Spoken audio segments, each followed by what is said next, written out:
নবী দুনিয়ার থেকে চলে যায় এবার ঠিক 6 মাস পরে হযরত ফাতেমা উনিও কিন্তু দুনিয়ার থেকে চলে গেছেন। বিদায় হওয়ার আগে ওই হযরত ফাতেমা বললেন, ও স্বামী, আমি যখন দুনিয়া থেকে বিদায় হব, আমি যদি আজকে বিদায় হয়ে যাই। হযরত আলী আশ্চর্য হয়ে বললেন, কি ব্যাপার, তুমি আজকে বিদায় হইবা মানে তুমি কেমনে বুঝলা বিদায় হইবা? স্বামী গো, ওই যে শেষ রাতে আপনার সঙ্গে সেহরি খাইলাম, ফজরের নামাজের আগে তাহাজ্জুদ পড়া আমি একটু গোড় দিয়েছিলাম, কিছুক্ষণের জন্য আমি চোখ দুটা বন্ধ করে ঘুমাইলাম।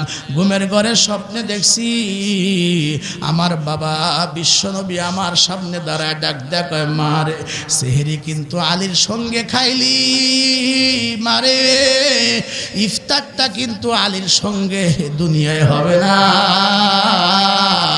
এই ইফতারটা কিন্তু হবে পারলৌকিক জীবনে আমি বিশ্বনবীর সাথে। এই খবর শোনার পরে হযরত আলী কান্দে আর বলে, ও ফাতেমা, তুমি দুনিয়া থেকে চলে গেলে আমি কাকে নিয়ে বাঁচব? হাসান হোসাইন কারে মা মা বলে ডাক দিবে। ও দোস্ত, হযরত ফাতেমা পানি গরম করছে, ও কাদা বানাইছেন। হযরত ফাতেমা বড় বড় 2টা বালতির ভিতরে পুরাতন কাপড় সাবানে ভিজায় রাখছে। কেন?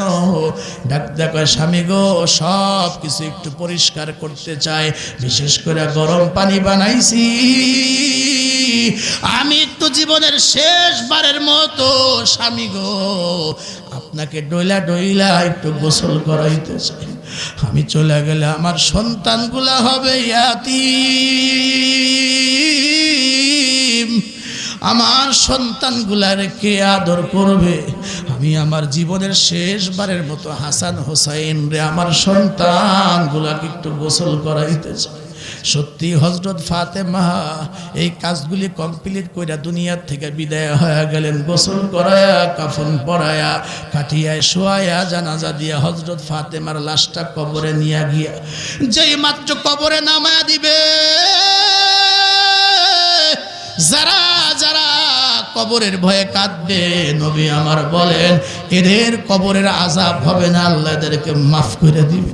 ও দোস্ত, কবরে নামানোর সময় একজন সাহাবী ডাক দিয়া কয়, কবরের মাটি, ইনি কিন্তু নবীর মেয়ে, ইনি কিন্তু হাসান হোসাইনের মা আলী কাররামাল্লাহু ওয়াজহার বিবি, খবরদার কবরের মাটি তারে কষ্ট দিবি না। এই 4-4টা পরিচয় যখন দেয়, কবরের ভিতর থেকে আওয়াজ বের হয়, ও আবু যর গিফারি, বক্তব্য বন্ধ করো, আমি কবর কি বলি সেটাই মন দিয়ে আসো। আমি কবর তেমন একটা কঠিন ঘর, আমি কবর তেমন একটা আযাবের ঘর, আমার ভিতরে কে কার মেয়ে, কে কার স্ত্রী, কে কার সন্তান, কে জান্নাতে নারীদের নেত্রী কিছুই দেখব না। ঈমান, আমল, ভিসা, পাসপোর্ট যদি ভালো আমল নিয়ে আমি কবরের মধ্যে আসি, এত ভালো ব্যবহার করব কল্পনাও করতে পারবে না। আর যদি কেহ আমি কবরের ভিতরে বেআমল হিসাবে, ঈমান আমলহীন কবরের মধ্যে আস, এমন খারাপ ব্যবহার করব গো কল্পনাও করতে পারবে না। এই জন্য আমার মা বোনেরা, যুবক ভাইয়েরা, মুরব্বী আব্বারা, যে কোনো মুহূর্তে দুনিয়া থেকে বিদায় হওয়া লাগবে। বলুন তো, এই মুহূর্তে আমাদের ঈমানকে মজবুত করে নেক আমল, 5 ওয়াক্ত নামাজ সহ অন্যান্য ভালো কাজগুলি ধরার দরকার। জোরে বলুন, আছে না? না, আপনি মুসলমানদের জীবনে রোজা বলেন, হজ বলেন, যাকাত বলেন, কুরবানি বলেন, ম্যাক্সিমাম আমলের সাথে কিন্তু চাঁদের সম্পর্ক। চাঁদের তারিখ অনুযায়ী কিন্তু আমল হয়। আপনি যদি হজ সারা বছর করেন, ওমরা হতে পারে, নফল হজ হবে, কিন্তু বলেন তো দেখি, হজের কিন্তু নির্ধারিত সময় আছে, ঠিক কিনা বলেন? কুরবানি আপনি লক্ষ লক্ষ টাকা দামের কুরবানি করেন, কিন্তু নির্ধারিত ওই 3 দিন, জিলহজ মাসের 10, 11, 12, ওই 3 দিনই কুরবানি হয়। অন্য দিন বিসমিল্লাহি আল্লাহু আকবার বলে জব করলে গোস্ত খাওয়া হবে, গোস্ত হালাল হবে বটে, কিন্তু যে কোনো দিন কি কুরবানি করলে কুরবানি হবে? ওটাও চাঁদের সাথে সম্পর্ক, হজেও চাঁদের সাথে সম্পর্ক। জাকাত যে বছর অন্তর একবার জাকাত দিতে হয় জানেন কি? এটা কিন্তু ইংরেজি তারিখ দেখে বছর হিসাব করলে হবে না, চাঁদের হিসাবে হিসাব করতে হবে। কথা ঠিক কিনা? তাহলে ম্যাক্সিমাম আমলের সাথে মুসলমানের জিন্দেগির বন্দেগীর সাথে চাঁদের সম্পর্ক, অথচ ম্যাক্সিমাম মুসলমান কিন্তু চাঁদের কোনো খবর রাখে না। জোরে কোন কথা ঠিক কিনা? ইংরেজিতে যেমন 12টা মাস আছে, বাংলাতেও 12টা মাস আছে, ঠিক একইভাবে আরবিতেও 12টা মাস আছে। আল্লাহ বলেন ইন্না ইদ্দাতাশ শুহুরি ইনদাল্লাহ, ইন্না ইদ্দাতাশ শুহুরি ইনদাল্লাহ ইসনা আশারা শাহরান ফি কিতাবিল্লাহ ইয়াওমা খালাকাস সামাওয়াতি ওয়াল আরদা মিনহা আরবাআতুন হুরুম। আমার মা বোনেরা, নওজোয়ান যুবক ভাইরা, মুরব্বী আব্বারা, ভালো করে কথাগুলি শুনবেন।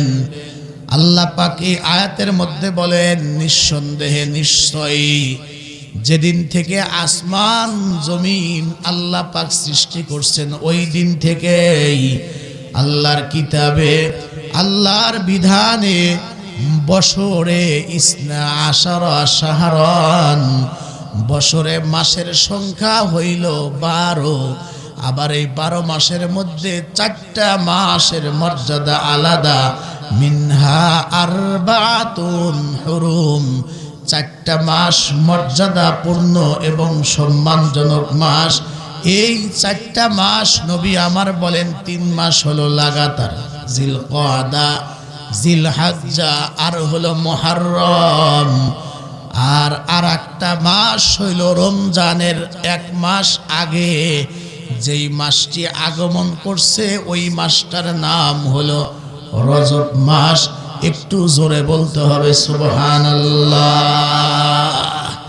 এই 4 মাসের মধ্যে কিন্তু রমজান মাস নাই। আমি কি রমজানের নাম কইছি? না। জিলকওয়াদা, জিলহজ্জা, মুহররম 3 মাস লাগাতার। আর একটা মাস হলো এই যে শাবানের আগে, এই মাসটির নাম হলো রজব মাস। রমজান মাসের কথা বলি নাই, কারণ ওটা তো 12 মাসের মধ্যে শ্রেষ্ঠ মাস। একটু জোরে বলেন সুবহানাল্লাহ। রমজান ছাড়া বাকি মাসগুলোর ভিতরে এই 4টা মাসের মর্যাদা আল্লাহর কাছে অনেক বেশি। জাহিলিয়াতের যুগেও এরা যুদ্ধ করত, সামান্য বিষয় না। যুদ্ধ করতে করতে যেই রজবের চাঁদ শুরু হয়ে দেয়, তরবারি নামায় ফেলা, অস্ত্র নামায় ফেলা। কয় কেন? কয় রজবের চাঁদ দেখা দিছে, এখন মারামারি বন্ধ, রজব চলে গেলে আবার আসিস, খবর আছে তোদের। সুবহানাল্লাহ। তার মানে কাফেররাও ওই সময় যুদ্ধ করতে করতে এই 4 মাস চলে আইলে এরাও খারাপ কাজ বন্ধ করত, ভালো কাজগুলা করত। কয় যে এখন আর খারাপ কাজ করা যাবে না। এটা জোরে কন্যা সুবহানাল্লাহ। আমরা মুসলমানরা কোন দিক দিয়ে 4 মাস আসে, কোন দিক দিয়ে যা করি নাই। এই জন্য অন্তত পক্ষে এতটুকুন তো অনুভূতি হওয়া দরকার, ওই সম্মানিত 4 মাসের একটা মাস অতিবাহিত হচ্ছে। জানলে না একটু চিন্তা ভাবনা করবে, নড়ে চড়ে বসবে। কথা ঠিক কিনা? জানি না, না জানলে সম্মান কেমনে করবে? বিয়ের কথা চলতেছে এখন, যেই মেয়ের সাথে বিয়ের কথা চলে ওই মেয়ের বাবা চায়ের দোকানে বসা, ছেলেও ঘেসে পড়ছে, না জানলে কি সম্মান দিবে? যেই চাচা কইছে যে যেই মেয়ের সাথে বিয়ের কথা চলতেছে এটা কিন্তু হে মেয়ের বাবা, ওরে বাবা রে বাবা, তখন একটু নড়ে চড়ে বসে না? বসে না? কথা কন না কে?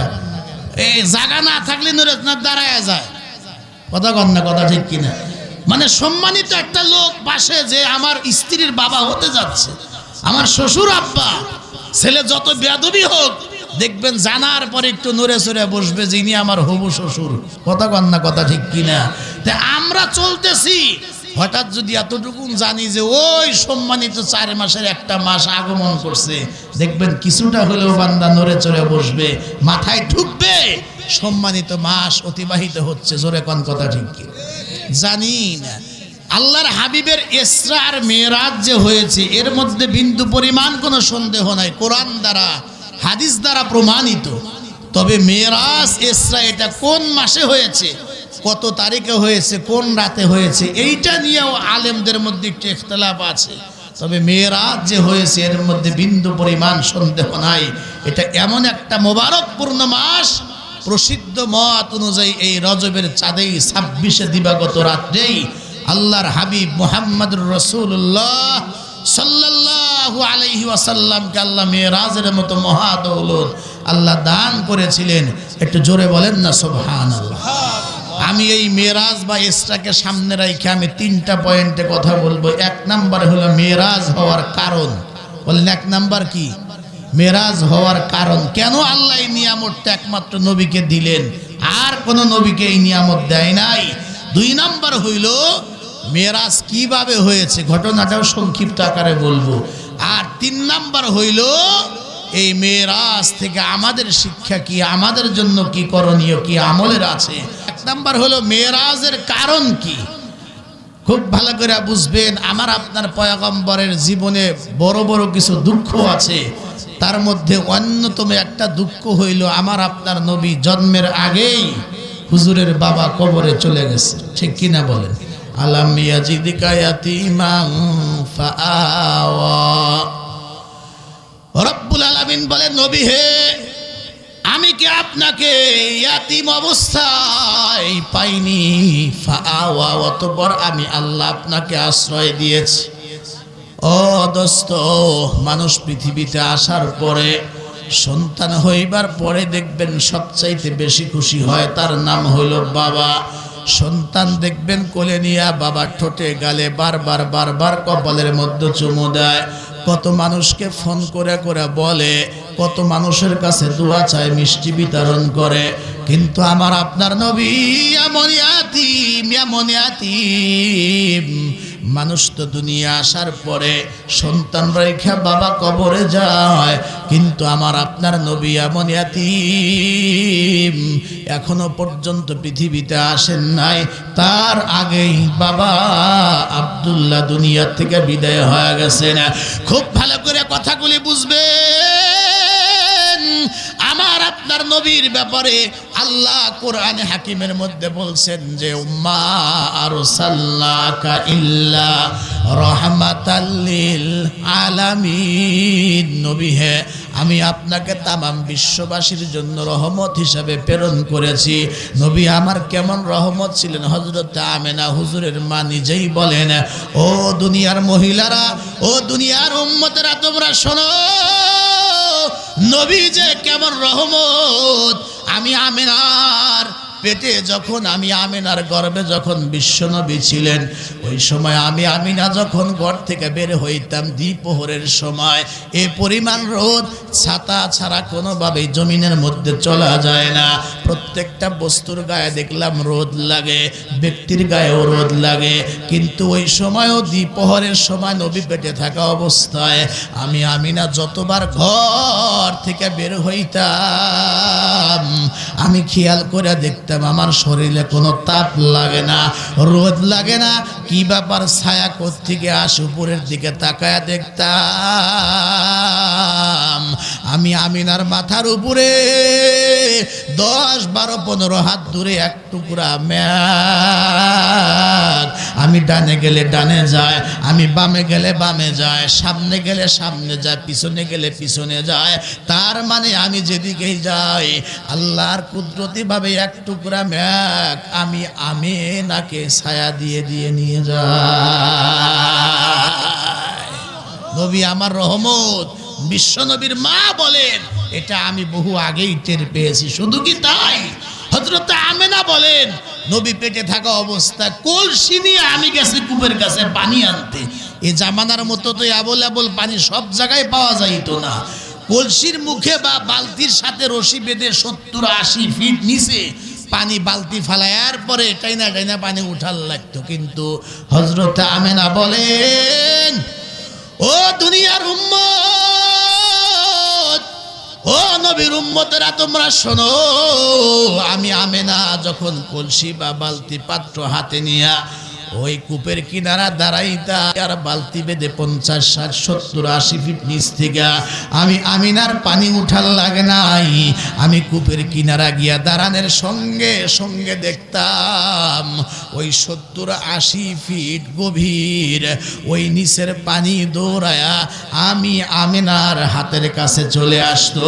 আর আমি আমিনা হাত বাড়াই দাঁড়াই কূপ থেকে কলসি ভরতে পারতাম। আমি আমিনার কোনো অসুবিধা হয় না। এটা জোরে জোরে বলেন না সুবহানাল্লাহ। এ মাক বলে আর দুধ মা কি কয় হালিমা, হযরত হালিমাতুস সাদিয়া বলেন আমি যখন বিশ্ব নবীকে মক্কায় আনতে গেলাম আমার গাধাটা এত দুর্বল ছিল, সবার পিছে সব ধনী ধনী সন্তানগুলা, ধনী মানুষের সন্তানগুলা, বড় লোকদের সন্তানগুলা সব নিয়ে গেল। আমি শেষে গিয়া কোনো ধনী মানুষের সন্তান আমি পাইলাম না, ফিরে আসব। এই একজন বুড়ো মানুষ অর্থাৎ নবীর দাদা, নাম তার আব্দুল মুত্তালিব, আমার সামনে দাঁড়ায় ডাক দেখো হালিমা ফিরে যায় না। এই যে ঘরের ভিতরে আমার একটা নাতি আছে যার নাম মুহাম্মদ, তার বাবা আব্দুল্লাহ। জন্মের আগেই যার বাবা দুনিয়া থেকে চলে গেছে, আমার নাতিটা ইয়াতিম।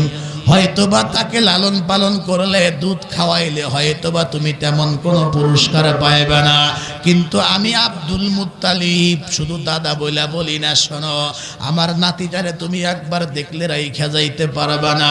হয়তোবা এর মধ্যে আসমান জমিনের মালিক আল্লাহ কোনো কল্যাণ রেখে দিয়েছে। ও হালিমা একবার শুধুমাত্র দেখো। ও আমার আনালিয়া বাড়ির মা বোনেরা, কথাগুলি খুব ভালো করে তোমরা শুনো। আমার আর তোমার নবীকে আল্লাহ কেমন রহমত হিসেবে দুনিয়া পাঠাইছেন।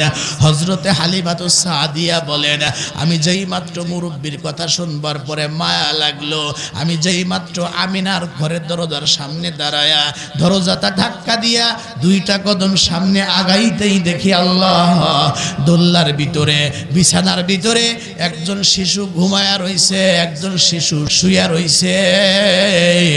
এ যেন কোনো দুনিয়ার কোনো শিশু নয়। আমি হালিমাতুস সাদিয়ার কাছে মনে হইল এ যেন আসমানের ওই পূর্ণিমার চাঁদটাই মনে হয় হালিমা বা আমিনার ঘরের ভিতরে বিছানার ভিতরে শোয়া। এই সুবহানাল্লাহ দেওয়াজ হবে না, একটু আওয়াজ করে জোরে কন্না সুবহানাল্লাহ। আমি চিন্তা করলাম ফিরে যাব না, যেই মাত্র আমি একবার তাকাইছি এমন মায়া লাগছে, আমি তার প্রেমে পড়ে গেছি, আমি তাকে ভালোবেসে ফেলেছি, আমি নবীকে মোহাব্বত করে ফেলেছি। সাথে সাথে স্বামীর কাছে গিয়া বললাম মায়া লাগে, আমি তার প্রেমে পড়ে গেছি, আমার সে হৃদয়টা দখল করে নিয়েছে। স্বামী গো শূন্য হাতে না ফিরে গিয়া বাচ্চাটাকে নিয়ে গেলে কেমন হয়। হালিমাতুস সাদিয়ার স্বামী যখন সম্মতি দিলেন, বাচ্চাটা নিয়ে যেই মাত্র হালিমাতুস সাদিয়া নিজে বলছেন স্তনে যেই মাত্র লাগায়া দিছি তাবুর মধ্যে গিয়া বরকতি ঠোঁট যেই মাত্র নবী আমার স্তনের মধ্যে লাগাইছে শিশু নবী, সাথে সাথে আমার আগের সন্তানে দুধ পাইতো না, দুর্ভিক্ষ চলতেছিল, আমি দুর্বল ছিলাম। আমার স্তনে ঠোঁট লাগানোর সাথে সাথে 2টা স্তনের ভিতরে আল্লাহ যেন দুধের জোয়ার সৃষ্টি করে দেয়। আগে এক সন্তান দুধ পায় নাই, এখন 2 সন্তান খাওয়ার পরে আমার স্তন থেকে দুধ ফুরায় না। বরকত দেওয়ার মালিককে আরো জোরে কন্যা। কয়েকবার গাদার উপর সোয়ার হয়ে আমরা ফিরবো, আমি শিশু নবীকে নিয়ে পিছনে বসছি আর আমার স্বামী সামনে বসছে। গাদাটারে এই মানে বাহনটাকে এতই পিটায়, চাবুক মারে কিন্তু সামনে যায় না। এক পর্যায়ে চাবুক খাইতে খাইতে 2টা চোখের পানি ছেড়ে কোনো কোনো বর্ণনার মধ্যে আসছে এই গাধাটা বাহনটা উপরের দিকে তাকায়া 2 চোখের পানি ছেড়ে আল্লাহরে কি যেন বুঝায়। সুবহানাল্লাহ। তার মানে কোন কোন বর্ণনার মধ্যে আসছে এ গাধাটা যেন আল্লাহর দরবারে এই মাথা উঠায়া 2 চোখের পানি ছেড়ে আল্লাহরে ডাক দেয়া কয় মালিক দুনিয়ার মানুষ তোমার হাবিব তোমার বন্ধুকে চিনতে নাও পারে, কিন্তু আমি জঙ্গলের প্রাণী হতে পারি, আমি চতুষ্পদ জানোয়ার হতে পারি, কিন্তু আমি তোমার নবীকে চিনতে পারছি। ইনি হলেন বিশ্ব নবী, ইনি হলেন সৃষ্টির প্রধান আকর্ষণ, তোমার পরে যার স্থান। সুতরাং যতক্ষণ পর্যন্ত ওই নবীকে সামনে না বসাবে ততক্ষণ পর্যন্ত আমি গাদা, চাবুক খাইতে খাইতে শুধু রক্তাক্ত না জীবন বের হয়ে যাবে, তবুও নবীকে সামনে না বসানো পর্যন্ত আমি বাহন সামনের দিকে এক পা বাড়াবো না। একটু আওয়াজ করে জোরে কন্যা সুবহানাল্লাহ।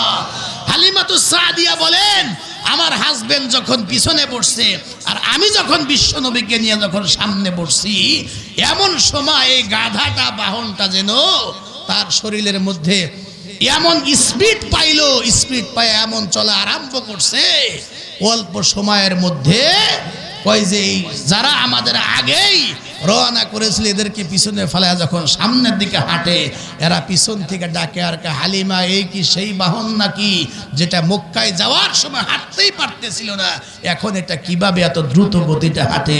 এরা তো বুঝতে পারে নাই যে বরকত কোন জায়গায়। একটু আওয়াজ দেখুন না, বরকত দেওয়ার মালিক কে? ও দোস্ত, বাসা পর্যন্ত যাইবার পরে হালিমাতুস সাদিয়ার স্বামী, ও দোস্ত, পাত্র নিয়া দুধালু যে প্রাণীগুলা আছে সেই প্রাণীর নিচে পাত্রগুলা রাইখে, দেখি বরকতপূর্ণ একটা শিশু আর মেহমান ঘরে আসছে। দেখি যদিও দুর্ভিক্ষ গাভীগুলার বা দুধালু প্রাণীগুলার ওলান পর্যন্ত শুকায় গিয়েছে, দেখি একটু দুধ দহন করতে পারে কিনা। এই দুধ দহন করার নিয়তে যেই মাত্র পাত্রগুলা নিয়া, ও দোস্ত, পাত্রটা নিয়া যেই মাত্র ওই ওলানের ওই দুধালু প্রাণীর নিচে যেই মাত্র পাত্রগুলা রেখে দিয়েছে, মুহূর্তের ভিতরে, ও দোস্ত, কিতাবের মধ্যে লেখা আছে ওই দুধালু প্রত্যেকটা প্রাণীর ওলানগুলা দুধে দুধে ভরপুর হয়ে যায়। একটু জোরে বলেন সুবহানাল্লাহ। বিশ্ব নবীর বয়স দেখতে দেখতে আজকে হলো 4 বছর। একটু বলেন না বয়স কত? 4 বছর বয়স।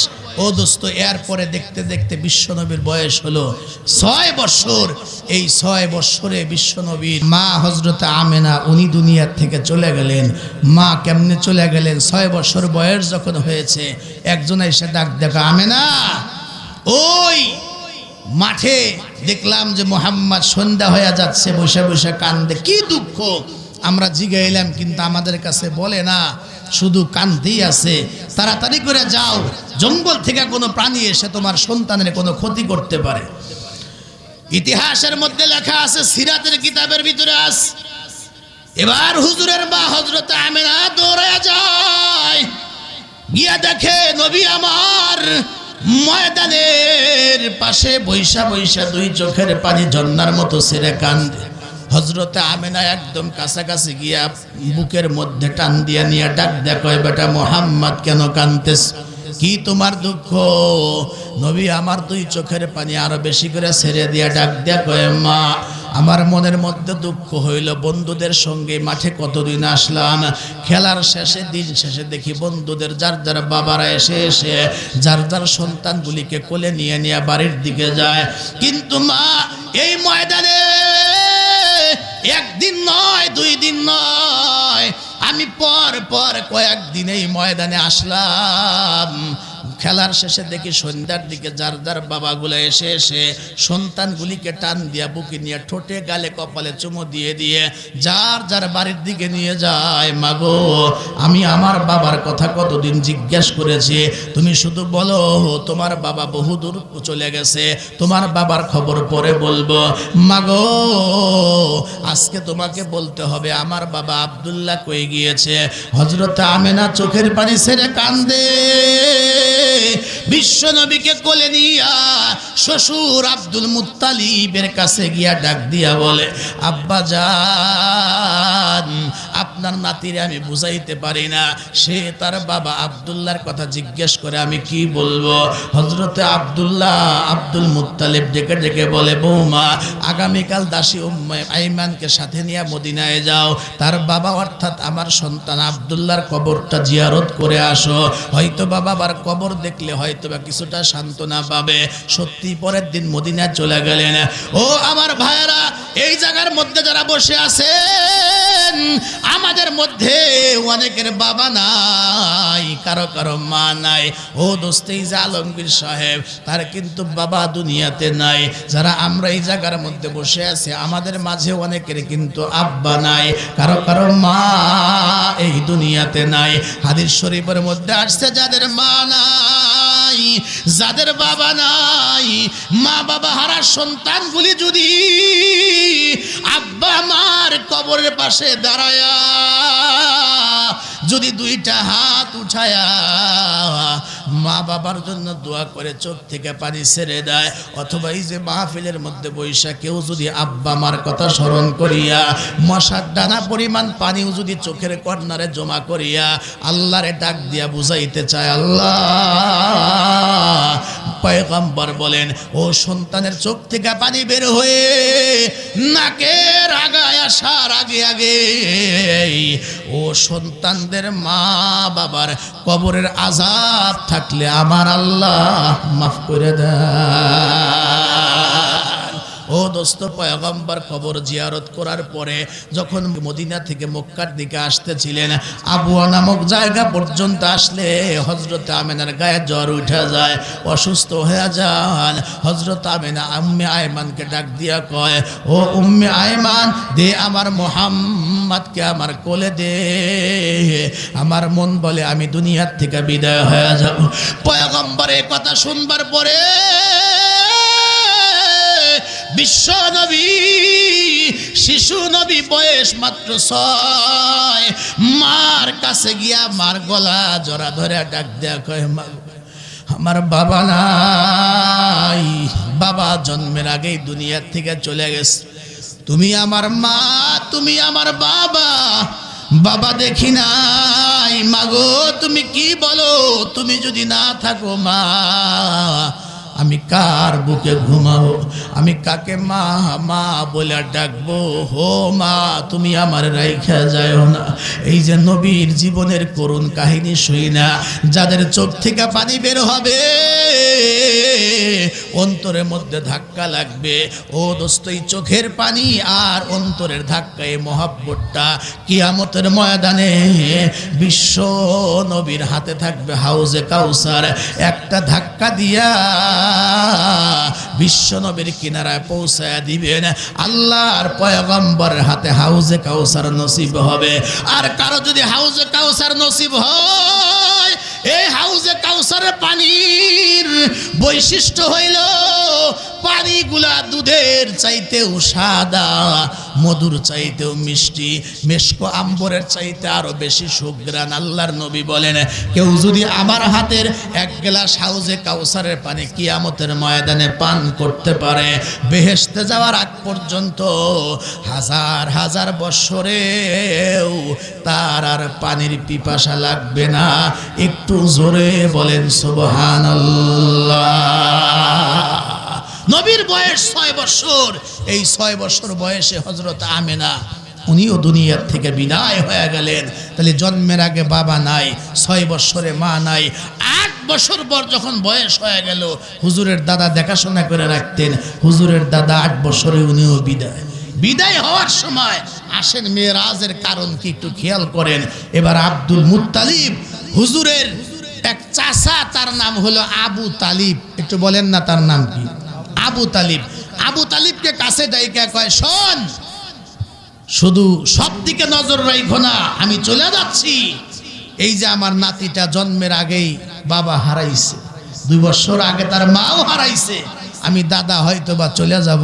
বেটা শোন, যাই কিছু করো, সারাটা জীবন যতদিন বেঁচে থাকবা এই মুহাম্মাদের পাশে দাঁড়াইবা। তুমি থাকতে যেন তার কেউ ক্ষতি করতে না পারে, আমার সাথে কথা দাও। আব্দুল মুত্তালিবের হাতটা ধইরা আবু তালিব বলে, বাবা কথা দিলাম যতদিন বাঁচবো মুহাম্মাদের পাশে আমি থাকবো। একটু জোরে কন্যা সুবহানাল্লাহ। ওয়াদা দিয়েছে, 8 বছর বয়সে দাদা চলে গেছে। এবার আবু তালেব হুজুরকে দেখাশোনা করে। আজকে হুজুরের বয়স 25, আম্মাজান খাদিজার বয়স হলো 40 অথবা 45। আবু তালেবের নেতৃত্বে মুরব্বীর উপস্থিতিতে প্রস্তাবের মাধ্যম দিয়ে বিয়ে হয়ে যায়।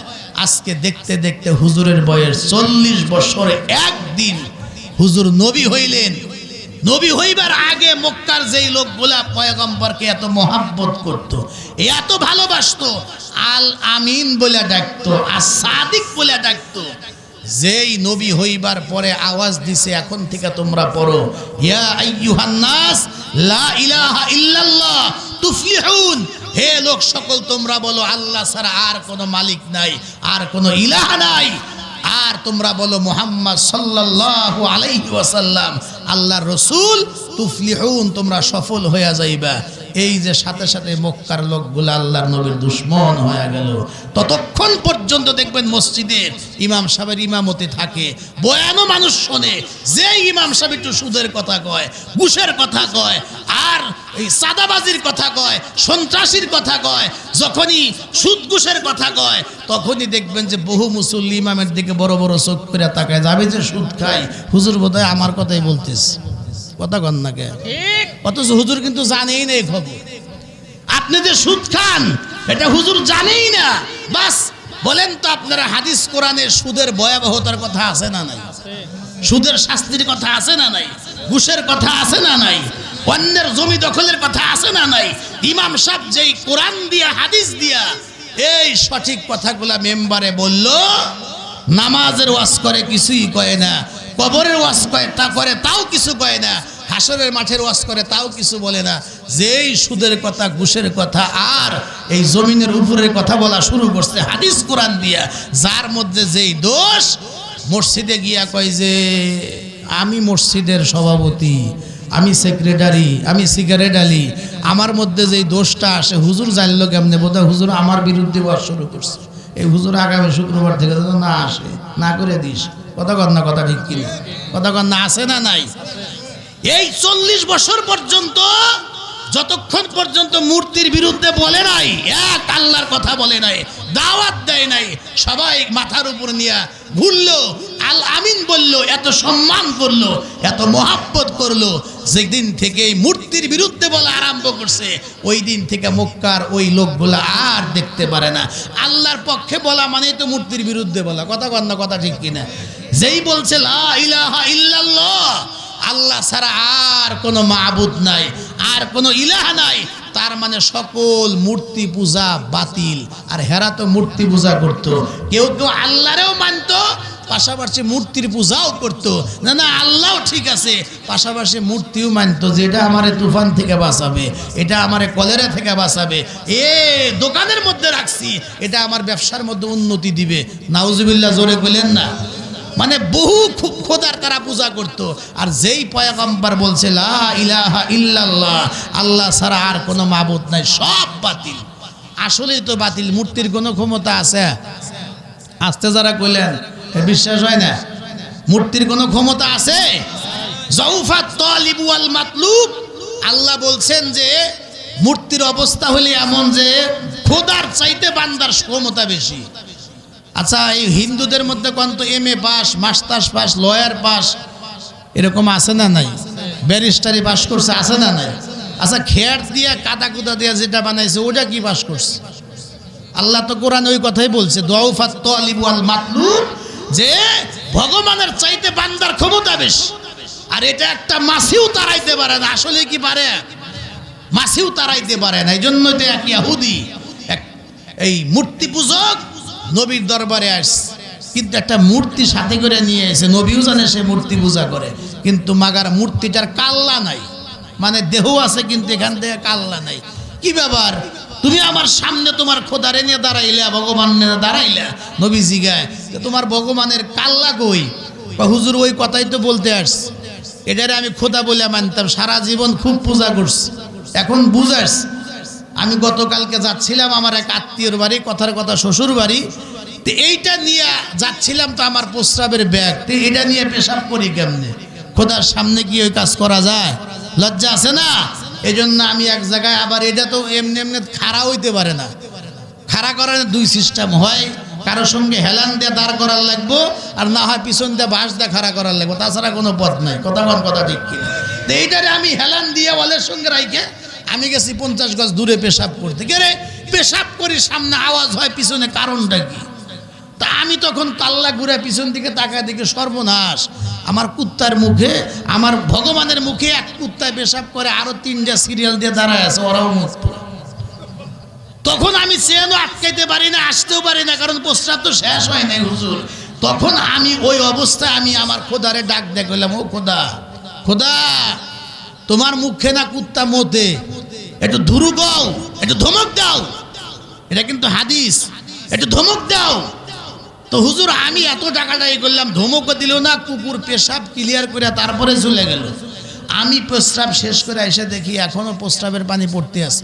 আমি তখন পাশে দাঁড়ায় চিন্তা করলাম, হাই রে খোদা, এই দুনিয়াতেই নিজের শরীরটাকে কুকুরের পেশাব থেকে বাঁচাইতে পারিস না, আমাকে কিয়ামতের ময়দানে জাহান্নামের আগুন থেকে কেমনে বাঁচাবি? আসলে কে বাঁচাইতে পারবে? হুজুর তখন আমার বুঝ আসছে। আমি তখন পা ধরে এমন জোরে এক আছার মারছি, তোর তোর পূজা আর ভগবান এক আছার মাইরা হুজুর আর কাল্লাই ভাঙ্গা ফেলাইছি। এই জন্য ভগবান আছে কিন্তু কাল্লা নাই।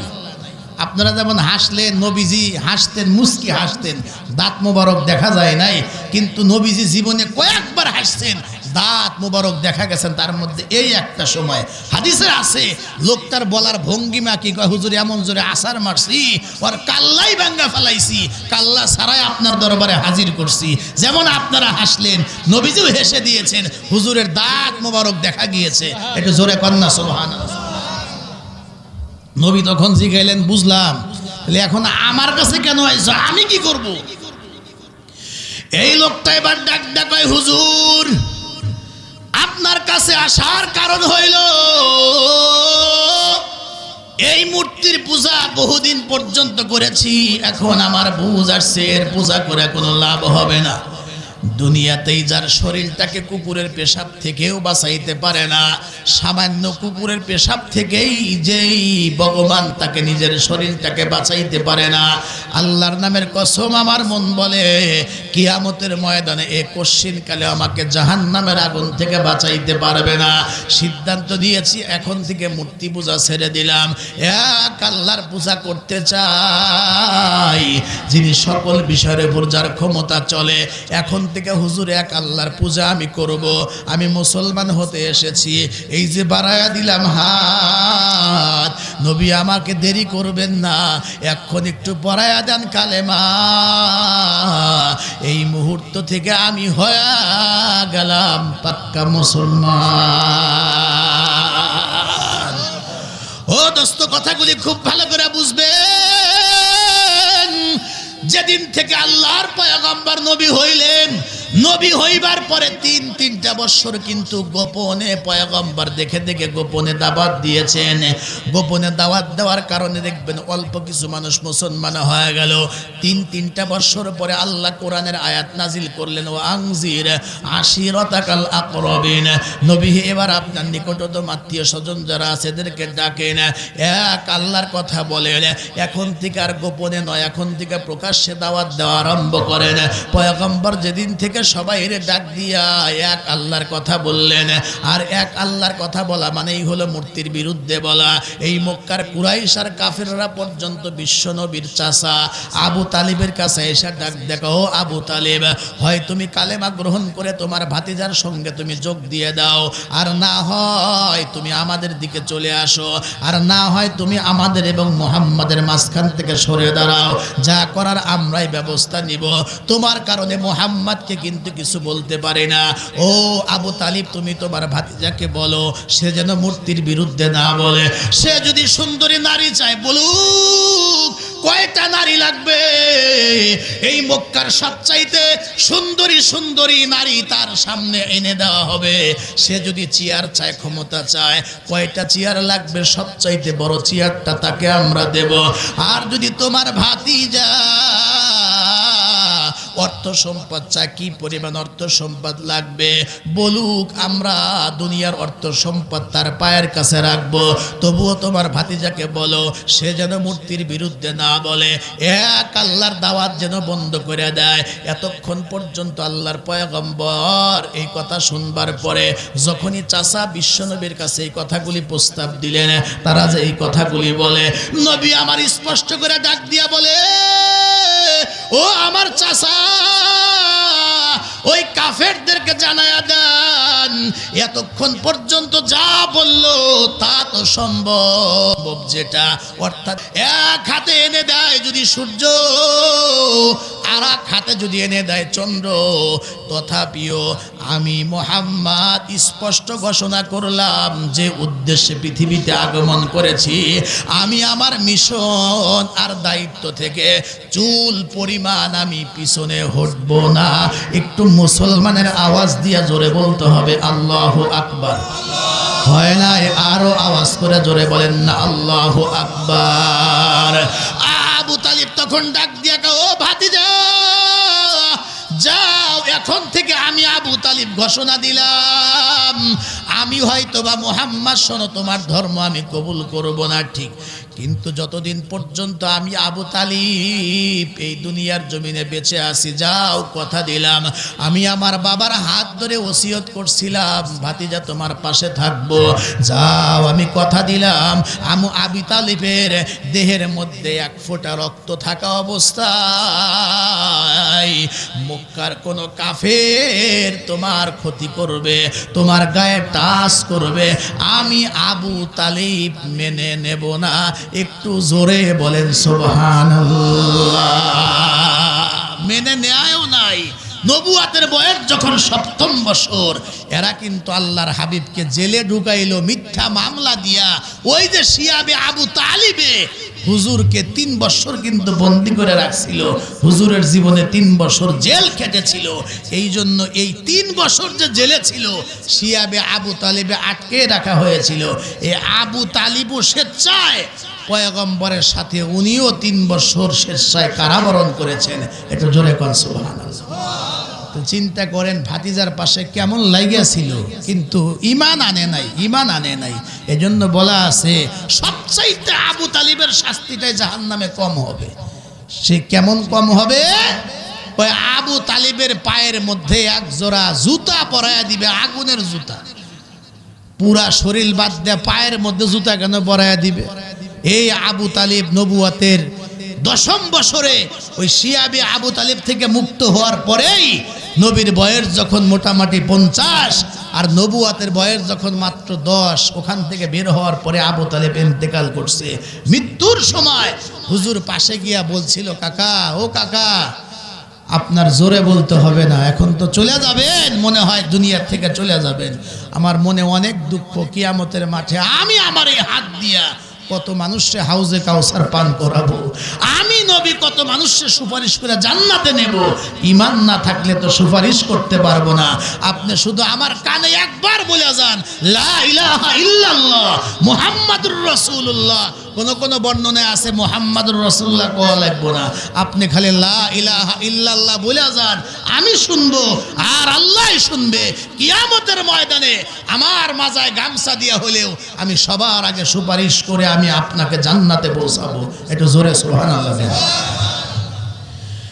কিন্তু আবু তালিব শেষ পর্যন্ত কালেমা পড়ে নাই।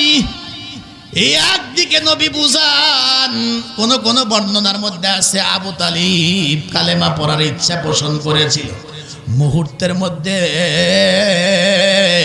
ওই যে আবু জেহেলের গোষ্ঠী বন্ধু বান্ধবেরা দৌড়ায় আইসাই কয়, ও আবু তালিব, এটা তুমি কাজ করলা, জানতে পারলাম তুমি নাকি কালেমা পড়ে নিয়েছো বা কালেমা পড়ার সিদ্ধান্ত নিয়েছো। জীবনের শেষ মুহূর্তে এসে তোমার ও ইয়াতিম ভাতিজা মুহাম্মাদের আনিত ধর্ম ইসলাম কবুল করে তারপরে তুমি দুনিয়ার থেকে চলে গেল। আবু তালিবের এই কথাটা অত্যন্ত লজ্জার ছিল। আবু তালিব ডাক দেখে, না আমি কালেমা পড়ি নাই। পয়গম্বর বারবার চেষ্টা করে। আবু তালিব ডাক দেখে, ভাতিজা কিছু মনে কইরো না, ও মুহাম্মদ আমিও জানি নিঃসন্দেহে তোমার ধর্ম এই ইসলাম সত্য ধর্ম, বিন্দু পরিমাণ কোনো সন্দেহ নাই। কিন্তু আমি যদি কালেমা পড়ি, এই মক্কার কাফেররা আর আমার বন্ধু বান্ধব এরা যে যন্ত্রণা দেবে, এরা যে আমার বদনাম করবে, এটার যে একটা যন্ত্রণা, এর চাইতে আমার কাছে জাহান্নামের আগুনে জ্বলাটা অনেক কঠিন। ও ভাতিজা আমি জানি তোমার ধর্ম সত্য, কিন্তু আমি এই ধর্ম গ্রহণ করতে পারলাম না। ও দোস্ত খুব ভালো করে বুঝবেন, ঠিক এই কথাগুলি বলবার পরে নবী আমার ব্যর্থ। আবু তালিব দুনিয়া থেকে বিদায় হয়ে গেলেন। নবী আমার আবু তালেবের মাথা থেকে নিয়ে পায়ের দিকে এইভাবে প্রত্যেকটা অঙ্গ প্রত্যঙ্গের মধ্যে এইভাবে নবী আমার হাত বুলাইতেছে, আর চোখ থেকে পানি ছাড়তেছে। আল্লাহ পাক রব্বুল আলামিন কোরআনের আয়াত নাজিল করলেন। 20তম পারার সূরা কসসের মধ্যে আল্লাহ বলেন, ইন্নাকা লা তাহদি মান আহবাবতা ওয়ালাকিন্নাল্লাহা ইয়াহদি মান ইয়াশা ওয়া হুয়া আ'লামু বিল মুহতাদিন। ও আমার নবী,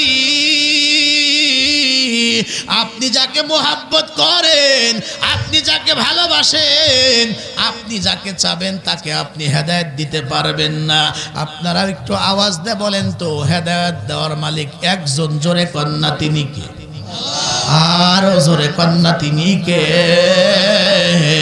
নবী হে আপনি কষ্ট পায়েন না, আপনার চাচার তকদিরে হেদায়েত নাই, আমি হেদায়েত দেই নাই, আপনি চাইলেই হেদায়েত দিতে পারবেন না। বোঝা গেল আমাদের মতো মৌলবীর হেদায়েত দেওয়ার দায়িত্ব নয়। আমরা শুধু কোনটা হক আর কোনটা বাতিল শুধু আমরা এতটুকুন বলবো। ভালো মন্দ বিবেচনা করে আমল করবেন কি করবেন না সেটা দায়িত্ব হলো আপনাদের।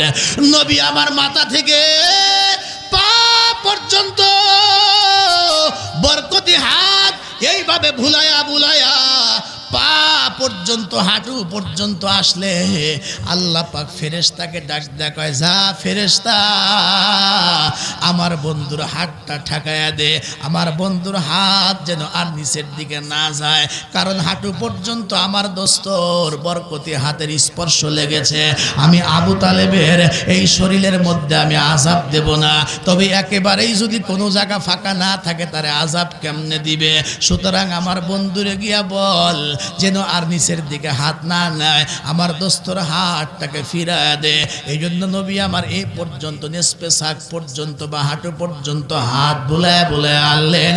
ভালো করে বুঝবেন, এই যে নিচের দিকে মানুষ যে শো পরে, জুতা পরে, এতটুকুন জায়গা বাকি ছিল। আল্লাহ বলেন এইটুকু জায়গার মধ্যে আবু তালেব এক জোড়া আগুনের জুতা পরায়া দেওয়া হবে। আর বর্ণনার মধ্যে আসছে এটাই হলো জাহান্নামের সর্বনিম্ন শাস্তি। জুতা যে পরায়া দেওয়া হবে, এটার উত্তপ্ততার কারণে আবু তালেবের মাথার মস্তকগুলা খিচুড়ির মতো টকবক করতে থাকবে। এটাই যদি হয় সবচাইতে কম শাস্তি, তাইলে এবার অনুমান করে চিন্তা করুন জাহান্নামের আগুনটা আরো কত কঠিন। হুজুরের এই মুরব্বী, বাবা নাই, মা নাই, দাদা নাই, যে চাচা পাশে ছিল, চাচা দুনিয়ার থেকে চলে গেল। আর হুজুরের আরেকজন ঘরে একজন মুরব্বী ছিলেন, বয়সে বড়, যদিও নিজের স্ত্রী, আমার আপনার মা, কিন্তু মুরব্বীদের মতো হুজুরে দেখে রাখতেন, পরামর্শ দিতেন, সান্ত্বনা দিতেন। তার নাম হলো আম্মা জান হযরতে খাদিজাতুল কুবরা রাদিয়াল্লাহু তাআলা আনহু।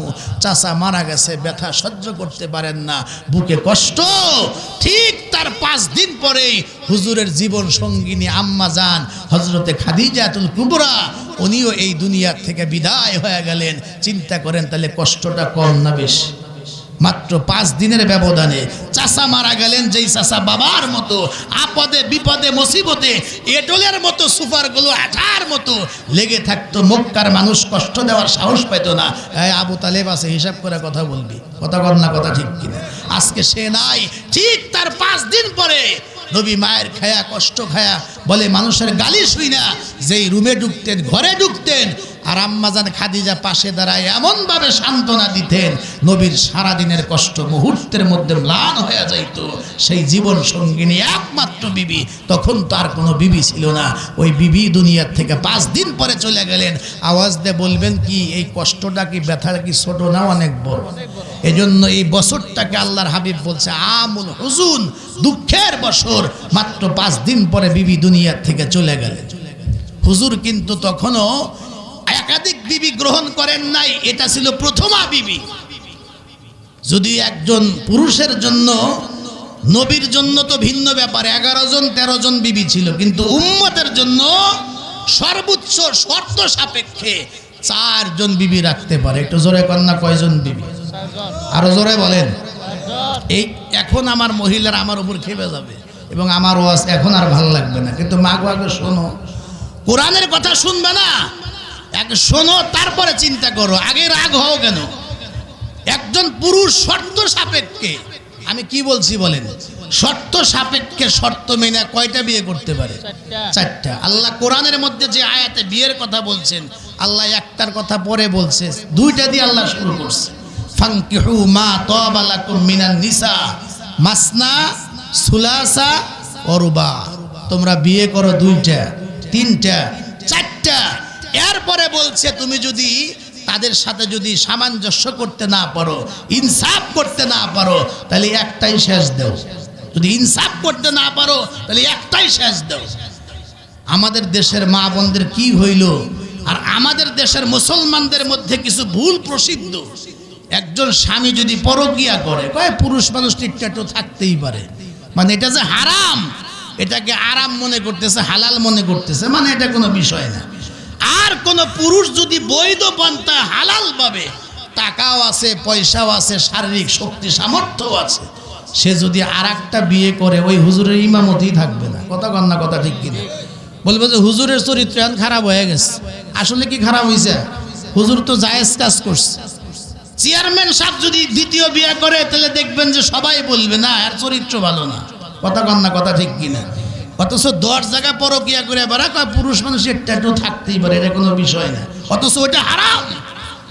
আর তোমার যদি লাগে তুমি 4টা পর্যন্ত বিয়ে করো বৈধভাবে, ইসলাম তোমাকে অনুমতি দিয়েছে, কোরআন অনুমতি দিয়েছে, কিন্তু বাংলাদেশের মানুষ সেটা বোঝানো যায় না, হালালটাকে হারাম মনে করে আর হারামটাকে বাঙালিরা হালাল মনে করে। কথা কন না, কথা ঠিক কিনা? এজন্য গতকালকে কিন্তু আমাদের বাংলাদেশের সরকারিভাবে হাইকোর্টে এটা কিন্তু অনুমতি দিয়েছে যে এই একজন পুরুষ একাধিক বিয়ে করতে পারে, আর এই ক্ষেত্রে প্রথম বিবির কোনো অনুমতির দরকার নাই। ইসলাম তো আগে থেকেই বলছে করতে পারে, যদি অনুমতি নেওয়া যায় নিবে, অন্যথা অনুমতি ছাড়াই ইসলাম জায়েজ করেছে। এটা বাংলাদেশ এটা ছিল না। তবে গতকালকে বাংলাদেশে আইন পাশ হয়েছে, কোনো পুরুষ যদি একাধিক বিয়ে করতে চায় তাহলে প্রথম স্ত্রীর কোনো অনুমতি লাগে না। এটা আমার আলোচনার বিষয় না, আমার আলোচনার বিষয় হলো এইটা, আল্লাহর হাবিবের প্রথমা স্ত্রী, তার নাম হলো হযরতে খাদিজাতুল কুবরা রাদিয়াল্লাহু তাআলা আনহা। ওই সময় তো একমাত্র বিবি ছিলেন, এছাড়া পাশে আর কেউ ছিল না। আম্মাজান খাদিজা দুনিয়ার থেকে বিদায় হয়ে গেলেন। চিন্তা করেন বুকের মধ্যে কষ্টটা কত বেশি। খুব ভালো করে বুঝবেন, আমি প্রথমে বয়ান করতেছি মেরাজের কারণ, এই এখনো পর্যন্ত আমি কারণ বলে শেষ করি নাই। আপনারা আবার ঘাবড়াবেন না, তাইলে হুজুর বাকি ওয়াজ কোন সময় করবেন, টেনশন করবেন না। যেই বক্তা 5 ঘন্টা ওয়াজ লম্বা করবার পরে আবার 5-7 ঘন্টার ওয়াজ সংক্ষিপ্ত করে 5 মিনিটে শেষও করবার পারে, খুব ভালো করে কথাগুলি আপনারা খেয়াল করবেন। লম্বা সময় আমি কথা বলতে চাই না। মেরাজের কারণ হইল, ও দোস্ত চাচা যখন গার্জিয়ান, বাহিরের গার্জিয়ান দুনিয়ার থেকে চলে গেল, ঘরের মধ্যে ঢুকলে একজন মানুষ পাশে দাঁড়ায় সান্ত্বনা দিত, এমনভাবে সান্ত্বনা দিত নবীর মনের মধ্যে আর কোনো কষ্ট ছিল না। কারণ নবী আমার যখন দাওয়াতের কাজ করতে করতে অনেক সময় রাত হয়ে যাইত, কালেমার দাওয়াত দিতে দিতে আম্মাজান হযরত খাদিজা কিন্তু ঘুমাইতেন না। আমার আপনার নবী রাত্রিবেলা এসে যদি দরজার মধ্যে দাঁড়ায়া একটা বার শুধু টোকা দিয়া বলতো খাদিজা, এইভাবে মৃদু আওয়াজে একটা ডাক দিলে হযরত খাদিজা ফাতেমাতুল কুবরা রাদিয়াল্লাহু তাআলা আনহা দরজা খুইলা মুহূর্তের মধ্যে দোস্ত আল্লাহর পয়গম্বরকে রিসিভ করতেন। সঙ্গে সঙ্গে পয়গম্বর জিজ্ঞেস করলেন, ও খাদিজা তুমি কি ঘুমাও না? তোমাকে তো দুইবার ডাক দেওয়া লাগলো না, সব মানুষ যেখানে ঘুমায়া রইছে। হযরতে খাদিজা তখন ডাক দিয়া কয়, ও নবী আপনি দিনের কাজ নিয়ে বাহিরে বাহিরে ঘুরবেন, আমার ভয় হয় কে যেন আপনার গায়ে পাথর মারে, কে যেন আপনারে আঘাত করে, কে যেন কটু কথা বলে। আপনি ধর্মের আর দিনের দাওয়াত নিয়ে আপনি বাহিরে থাকবেন, আর আমি খাদিজা বিছানার মধ্যে ঘুমায়া থাকবো। আমি খাদিজার ঘুম হয় না যতক্ষণ না পর্যন্ত আপনি আমার স্বামী, আপনি বিশ্বনবী, যতক্ষণ পর্যন্ত আপনি বাহিরে দিনের কাজ নিয়ে থাকেন ততক্ষণ পর্যন্ত আমি খাদিজা বিছানার মধ্যে পিঠ লাগাই না। এই দরজাটার ভিতরে দাঁড়ায়া দাঁড়ায়া আমি ঘুমাই, যেন আপনি ডাক দিলে দরজা খুলতে দেরি না হয়। এই জন্য নবী আপনি একবার টোকা দেওয়ার সাথে সাথেই, একটা ডাক দেওয়ার সাথে সাথেই আমি খাদিজা দরজা খুইলা আপনার সামনে দাঁড়ায়া যায়। ও খাদিজা কেমন বিবি, কেমন জীবন সঙ্গিনী! ও আমার আনালিয়া বাড়ির মা বোনেরা ভালো কইরা কথাগুলা শুইনো। খাদিজা তৎকালীন জামানায় এত ধনী ছিলেন, এত ধনী ছিলেন, আর এত বড় শিক্ষিতা ছিলেন। তার এ পরিমাণ সম্পদ ছিল। শুধু কাপড়ের কথা বলি, আম্মাজান খাদিজা ওই সময় যখন 3 পিস বা ধরেন কথার কথা যে পোশাকগুলা পরতেন, একটা পোশাক একবার পরলে বছরের পর বছর ওই পোশাকটার আর সিরিয়াল আসতো না। চিন্তা করো কি পরিমাণ তার ঘরের মধ্যে জামা কাপড় ছিল, স্বর্ণ গয়নার কোনো অভাব ছিল না। সকল অর্থ সম্পদ পয়গম্বরের সঙ্গে বিবাহ হইবার পরে, ইসলাম ধর্ম কবুল করবার পরে সকল সম্পদগুলা বিশ্বনবীর পায়ের কাছে রাখছেন। নবী হে নিজেকে গরিব মনে করবেন না, সব সম্পদগুলি আপনার, আপনি নিজের মতো করে খরচ করবেন, আমার কোনো পারমিশন লাগবে না, সব কিছুর মালিক আপনারে বানায়া দিলাম। পয়গম্বর মালিকানা গ্রহণ করছেন বটে, নিজের প্রয়োজনে 4 আনা পয়সাও পয়গম্বর খরচ করেন নাই। হযরত খাদিজার দেওয়া সকল সম্পদ একটা একটা করে দিনের জন্য, ইসলামের জন্য সব খরচ করে দিয়েছেন। একটু জোরে বলেন সুবহানাল্লাহ। একদিন নবীর সামনে খাদিজা দাঁড়ায়, এইভাবে কাপড়ের আসলে মুঠ করে ধরে নবী টান দিয়া বললেন, কাপড়টা ছেড়ে দাও। ছেড়ে দেওয়ার সাথে সাথে দেখে হাতের মধ্যে যেই অংশটুকু ছিল, অংশটুকু ছিঁড়া ছিদ্র, ওই জায়গায় কাপড় নাই। খাদিজার অবস্থা কেন হুজুর? আপনি কষ্ট পাবেন ছিঁড়া দেখলে, তাই আমি এইভাবে গোপন করার চেষ্টা করছি। চিন্তা করে কি ছিল আর কি হয়েছে। একজন জিজ্ঞাসা করে, ও খাদিজা এত অর্থ সম্পদ তোমার ছিল, এত অর্থ সম্পদ রাইখা এখন নবী তো অত্যন্ত গরিব, নবীর ঘরে তুমি আছো, কেমন আছো?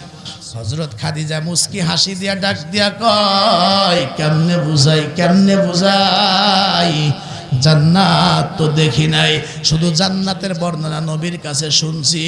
আমি আমার ঘরের ভিতরে নবীর সঙ্গে আমি সংসার করতেছি, যতদিন হইল আমি নবীর সঙ্গে আছি, আমার কাছে মনে হয় আমার এই ঘরটা যেন দুনিয়ার একটা মিনি জান্নাতের বাগান। বোঝা গেল অর্থ সম্পদ দিয়া, ফার্নিচার দিয়া, টাকা পয়সা দিয়া, ক্ষমতা দিয়া শান্তি হয় না। শান্তি হয় দিন মানার দ্বারা, দিন মানার মধ্যেই। জোরে কন্যা কথা ঠিক কিনা? ও দোস্ত ভালো করে বুঝবেন, এ খাদিজা দুনিয়ার থেকে চলে গেল। আবার দেখেন কত করুণ, খাদিজা দুনিয়া থেকে বিদায় হওয়ার আগে পয়গম্বরকে ডেকে ডেকে বলে, ও পয়গম্বর আমি দুনিয়ার থেকে বিদায় হয়ে যাব। নবী গো আমার মন বলে আমি বাঁচবো না, তবে আপনার কাছে আমি কিছু চাবো, আমারে ফিরাবেন না। 1 নাম্বার নবী গো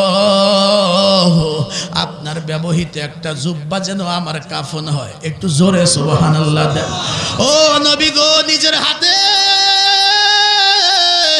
আমার একটু কবরে নামা দিয়েন। আর 3 নাম্বার আমি খাদিজা বলি, কবরস্থ হইবার পরে আপনি কবরের পাশ থেকে আসবেন না। কবরের আযাব এত কঠিন, নবী গো দয়া করে মেহেরবানি করে যতক্ষণ না পর্যন্ত মুনকার নাকিরের প্রশ্নের সল উত্তর আমি দিতে না পারবো, ততক্ষণ পর্যন্ত নবী গো আমার কবর থেকে আপনি সরবেন না, কবরের পাশে দাঁড়াবেন।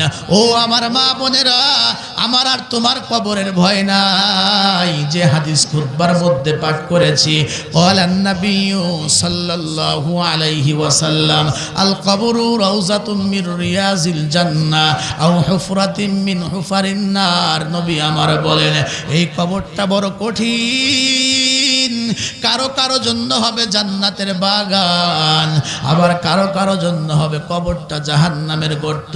ওই কথাই স্মরণ করে আম্মাজান খাদিজা ডাক দিয়া কয়, ইয়া রাসূলুল্লাহ, আমাকে কবর দেওয়ার পরে কবর থেকে আসবেন না, আমার ভয় হয় আমার কবরটা যদি হয় জাহান্নামের গর্ত, আমি খাদিজা সহ্য করতে পারবো না। আপনি একটু আমার কবরের পাশে দাঁড়ায়, আমি খাদিজা যদি প্রশ্নের উত্তর ভুলে যায়, আপনি একটু আমার পাশে দাঁড়ায় শিখাইয়া দিবেন।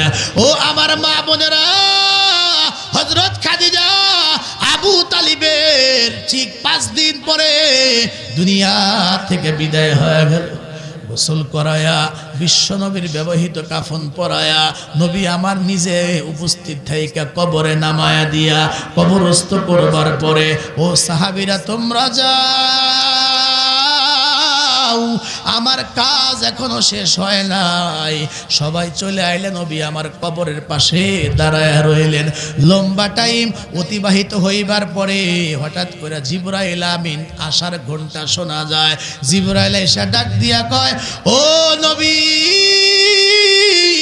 আপনি যেমন খাদিজাকে ভালোবাসেন, মহব্বত করেন, স্বয়ং আল্লাহ তো আপনার বিবি, এই উম্মতের মা হযরত খাদিজাকে মহব্বত করে। সুতরাং আপনার পাশে দাঁড়ায়া খাদিজার কবরের প্রশ্নের উত্তর দেওয়ার দরকার নাই, শিখাইয়া দেওয়ার দরকার নাই। আল্লাহ আমারে পাঠাইছেন, আপনি বাসায় চলে যান, টেনশন করতে হবে না। আল্লাহ রাব্বুল আলামিন নিজে খাদিজার প্রশ্নের জবাবগুলি নিজ দায়িত্বে দিয়ে দিয়েছে। আমার মা বোনেরা, আপনারা আমার কথা শুনতেছেন কিনা? মাগো ভালো করে শোনো। তাহলে 5 দিন পরে হুজুরের স্ত্রী দুনিয়ার থেকে চলে গেলেন। হুজুরে এখন ডানে তাকায়, বামে তাকায়, সামনে পিছনে, চতুর্দিকে খালি শত্রু আর শত্রু। হুজুরের মনের মধ্যে বড় কষ্ট, সবাই পাথর মারে, অবজ্ঞা করে। দেখো, বাপ জন্মের আগে বাবা নাই, জন্মের পরে 6 বছরের মা নাই, দাদা নাই, চাচা নাই, বিবিটাও নাই, মুহাম্মাদের কেউ নাই। মুহাম্মদ আবার এক আল্লাহর কথা বলে, একটু জোরে কন্যা নাউজুবিল্লাহ। হুজুর আমার চোখে পানি নিয়া চিন্তা করে, ছোট্টকালে আমি যে 4 বছর আমার দুধমার দেশে, হালিমার দেশে আমি ছিলাম তায়েফ। ও মক্কার কেউ আমারে দেখতে পারে না, হইতে পারে তায়েফে যদি আমি এই কালেমা নিয়ে যাই, হয়তোবা তারা আমারে গ্রহণ করতে পারে। নবীর মনে কত আশা, ও উম্মত তুমি কোথায় আর তোমার দিন কোথায়, নবীর সুন্নাত আর আদর্শ কোথায়? নবী আমার তায়েফে গেলেন। ও দোস্ত, 1.5 মাস ছিলেন। এ তায়েফের ঘটনা কে না জানে? নবীর প্রতি যার বিন্দু পরিমাণ মহাব্বত আছে, ভালোবাসা আছে, ওই কথা শুনে কোনো মানুষ স্থির থাকতে পারে না। নবী আমার তায়েফে যখনই কালেমার দাওয়াত নিয়ে ঢুকছেন, কেউ বলে পাগল, কেউ বলে জাদুকর, কেউ বলে কোনো মন্তব্য করব না, সামনে থেকে সরো। নবী আমার দাওয়াত তারা প্রত্যাখ্যান করেছে, দুঃখ নাই, নাও কবুল করতে পারে। শুধু কি তাই, এরা দুষ্ট দুষ্ট ছেলেদেরকে লেলিয়ে দিল, যাও এই পাগলটাকে, জাদুকরকে যে যেমন পারো তারে পাথর মারো, তারে কষ্ট দাও। ও উম্মতেরা, আমার আপনার নবীর পিছনে এ তায়েফ তায়েফের দুষ্ট ছেলেরা ব্যাগ ভরে ভরে চোখা চোখা দাঁড়ালো, পাথরগুলা নিয়ে নবীর চতুর্দিক থেকে পাথর মারে।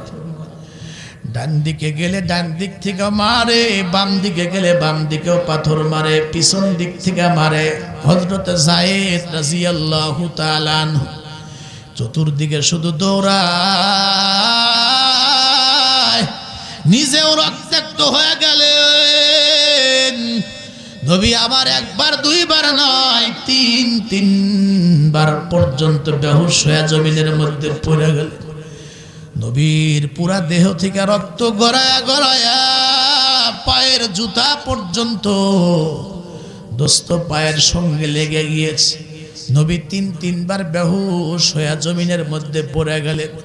আসমানের ফেরেশতারা, ও দোস্ত কখনো কাঁদে না একসাথে হইয়া, কয়েকবার কেঁদেছিল। তার মধ্যে একবার নবীরে যখন তিনবার বেহুশ করে,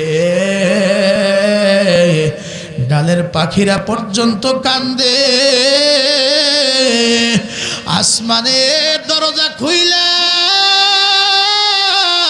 কোটি কোটি ফেরেশতারা কান্দে, কিন্তু জিবরাইল আমিন বলে, ও মালিক অনুমতি দাও, তুমি যদি সাহায্য না করো আমারে কও, আমি জিবরাইল যেতে চাই।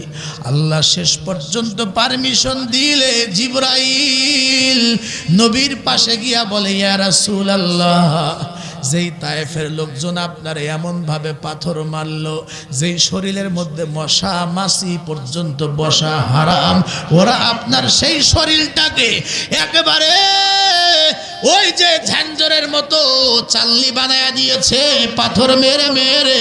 অনুমতি দেন নবী গো, বড় বড় দুইটা পাথর এনে এমন ভাবে তায়েফবাসীকে চাপা দেব, দিয়া তাদেরকে ধ্বংস করি। নবী আমার তখন ডাক দিয়া কয়, দরকার নাই, আমি তাদের ধ্বংস চাই না। মা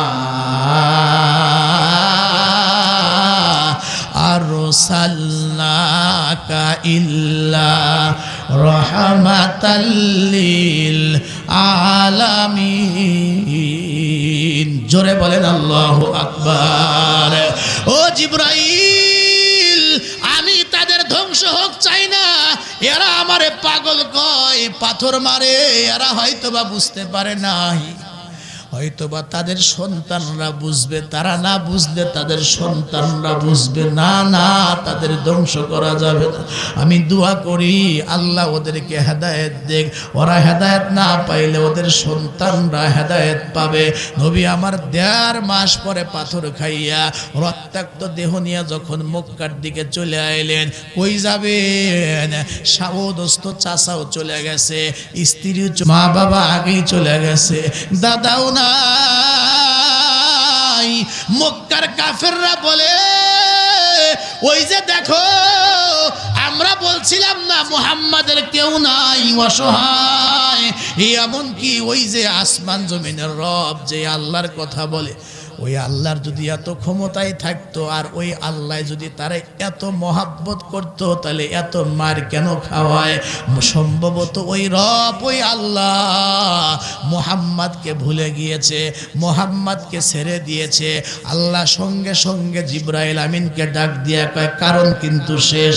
জিবরাইল আমিনকে ডাক দিয়া বলে, ও জিবরাইল শোন, এই মক্কার চোরেরা ডাকাতেরা কি বলে, আমি নাকি আমার বন্ধু মুহাম্মাদকে নাকি ভুলে গিয়েছি, আমি নাকি তাকে ছেড়ে দিয়েছি। না না, মিকাইলের সাথে নিয়ে, ইসরাফিলকে সাথে নিয়ে, এক বর্ণনায় একজনকে, আর এক বর্ণনা 2 জনকে সাথে নিয়ে 3 জন মিলে আজকে যাবি মসজিদে হারামের পাশে। ওই যে আমার বন্ধু চাচা নাই, বিবি নাই, তায়েফ থেকে মার খেয়ে রক্তাক্ত অবস্থা হয়, উম্মে হানির ঘরের মধ্যে ঘুমায় আছে, আমার বন্ধু ঘুমায় আছে। খবরদার বেয়াদবি করবি না, আমার বন্ধুর যেন কষ্ট না হয়। আজকে দেখায়া দিব ওই মক্কার ডাকাতদেরকে, দুনিয়াবাসীকে, আমি আমার বন্ধুরে যে কত ভালোবাসি। আজকে রাত্রে যাবি, একটা টান দিয়ে মসজিদে আকসা নিয়ে আসবি, এই জায়গায় না আমার বন্ধুর ইমামতিতে আদম থেকে শুরু করে ঈসা পয়গম্বর পর্যন্ত সব নবীদেরকে তার পিছনে দাঁড় করায়া মুসল্লি বানায়া ইমামুল মুরসালিন প্রমাণিত কইরা 7টা আসমান বেদ কইরা সিদরাতুল মুনতাহা বেদ কইরা বাইতুল মামুর বেদ কইরা সিদরাতুল মুনতাহা পার করায়া ডাইরেক্ট আমি আল্লাহর কাছে নিয়ে আসবি। পাশাপাশি চেয়ারে বৈশা বন্ধুর সঙ্গে মনের কথা বলবো। দুনিয়াতে আমার বন্ধু অনেক কষ্ট পাইছে, আর কত রক্ত ঝরাবে, যা আমার বন্ধুকে নিয়ে আয় পাশে বসায়া। আপনজন মারা গেলে আপনজন কাছে বৈশা মাথায় হাত দিয়া সান্ত্বনা দেয়। আমার বন্ধুর চতুর্দিকে শত্রু, আমার বন্ধুরে সরাসরি আমার কাছে নিয়ে আসবি, কাছে বসায়া আমি আল্লাহ নিজে আমার বন্ধুরে সান্ত্বনা দেব, আর দুনিয়ার মানুষকে বুঝাইয়া দিব আমার বন্ধুর সম্মান কত জায়গায়, আমার বন্ধুর সম্মান কত বেশি। একটু জোরে বলা যাবে কি আল্লাহু আকবার? তাইলে কারণ শেষ, ঘটনা শুরু। রাত্রে ঘুমায় আছে উম্মে হানির ঘরে। আচ্ছা, উম্মে হানির ঘরে কেন? হযরত আলী রাদিয়াল্লাহু তাআলা আনহুর বোন। কেউ কেউ ভিন্ন কথা বলছেন। উম্মে হানির ঘরে হুজুর ঘুমায় রইছে কেন? ওই যে চতুর্দিকে শত্রু, না জানি কেউ যদি আবার হুজুরে আঘাত করে, হত্যা করতে আসে, ক্ষতি করতে আসে, আল্লাহর ইশারায় হুজুর জায়গাটা পাল্টায়া হুজুর গিয়া ইচ্ছাকৃতভাবে উম্মে হানির ঘরে ঘুমাইছে। বোঝা গেল যদি শত্রুর ভয় থাকে, সতর্ক থাকার, চোখ কান খোলা রাখা চলার দরকার আছে না? মেরাজের ঘটনা মানেই হলো শিক্ষা, খালি শিক্ষা। যদি মামলা থাকে, মোকদ্দমা থাকে, শত্রু থাকে, তাইলে এমনি বুক ফুলে না চলা, একটু সতর্কতার সাথে চলা, এটা মুমিনের লক্ষণ, মুমিনের একটা গুণ। জোরে কন্যা সুবহানাল্লাহ, যাতে ধোকার মধ্যে না পড়া লাগে। উম্মে হানির ঘরে ঘুমায় রইছে। জিবরাইল আমিন, মিকাইল অথবা ইসরাফিল অথবা যে কোনো একজনকে সাথে নিয়ে আসছে। আয়েশা নবী ঘুমায় রইছে, কিন্তু ঘুম থেকে জাগ্রত করার একটা আদব আছে না? নাকি আয়েশা ধাক্কা ধাক্কা শুরু করবে, উঠ উঠ উঠ। আদবটা কি? হুজুর জিবরাইল আমিন আয়েশা সর্বোচ্চ আদব দেখাইছে। তার নরম আর গরম গালটা হুজুরের পায়ের সঙ্গে এইভাবে ঘষাঘষি করে। সুবহানাল্লাহ বললেন না?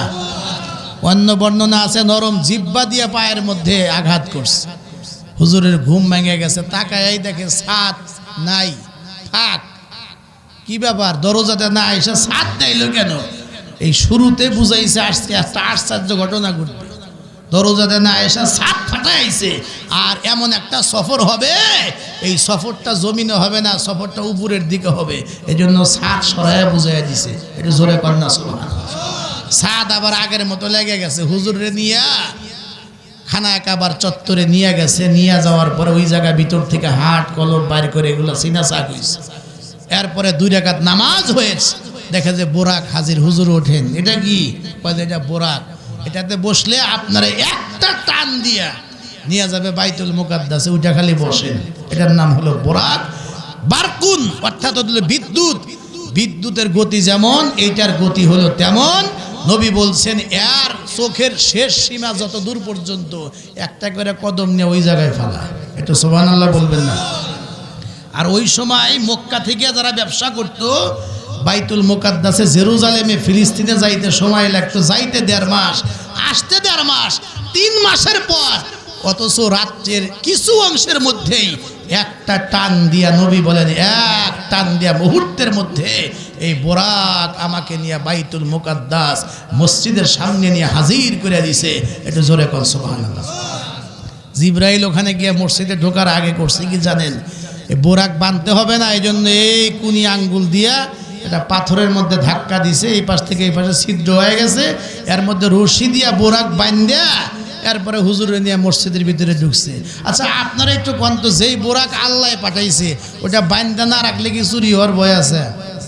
ওয়াজ বুঝতেছেন না? আর যেটা আল্লাহ পাঠাইছে এটা বাঁধা না রাখলে কি হারাবে? কয় মেরাজ মানে হলো শিক্ষা। উম্মতকে শিখাইছে মসজিদে যাইবা ঘোড়া নিয়ে যাইবা, গাদা নিয়ে যাইবা, উট নিয়ে যাবে। এখন তো ঘোড়া গাদার পরিবর্তে মোটর সাইকেল। মসজিদে নামাজে দাঁড়াইবা, এর আগে একটু লক দিও, আর একটা তালা দিও।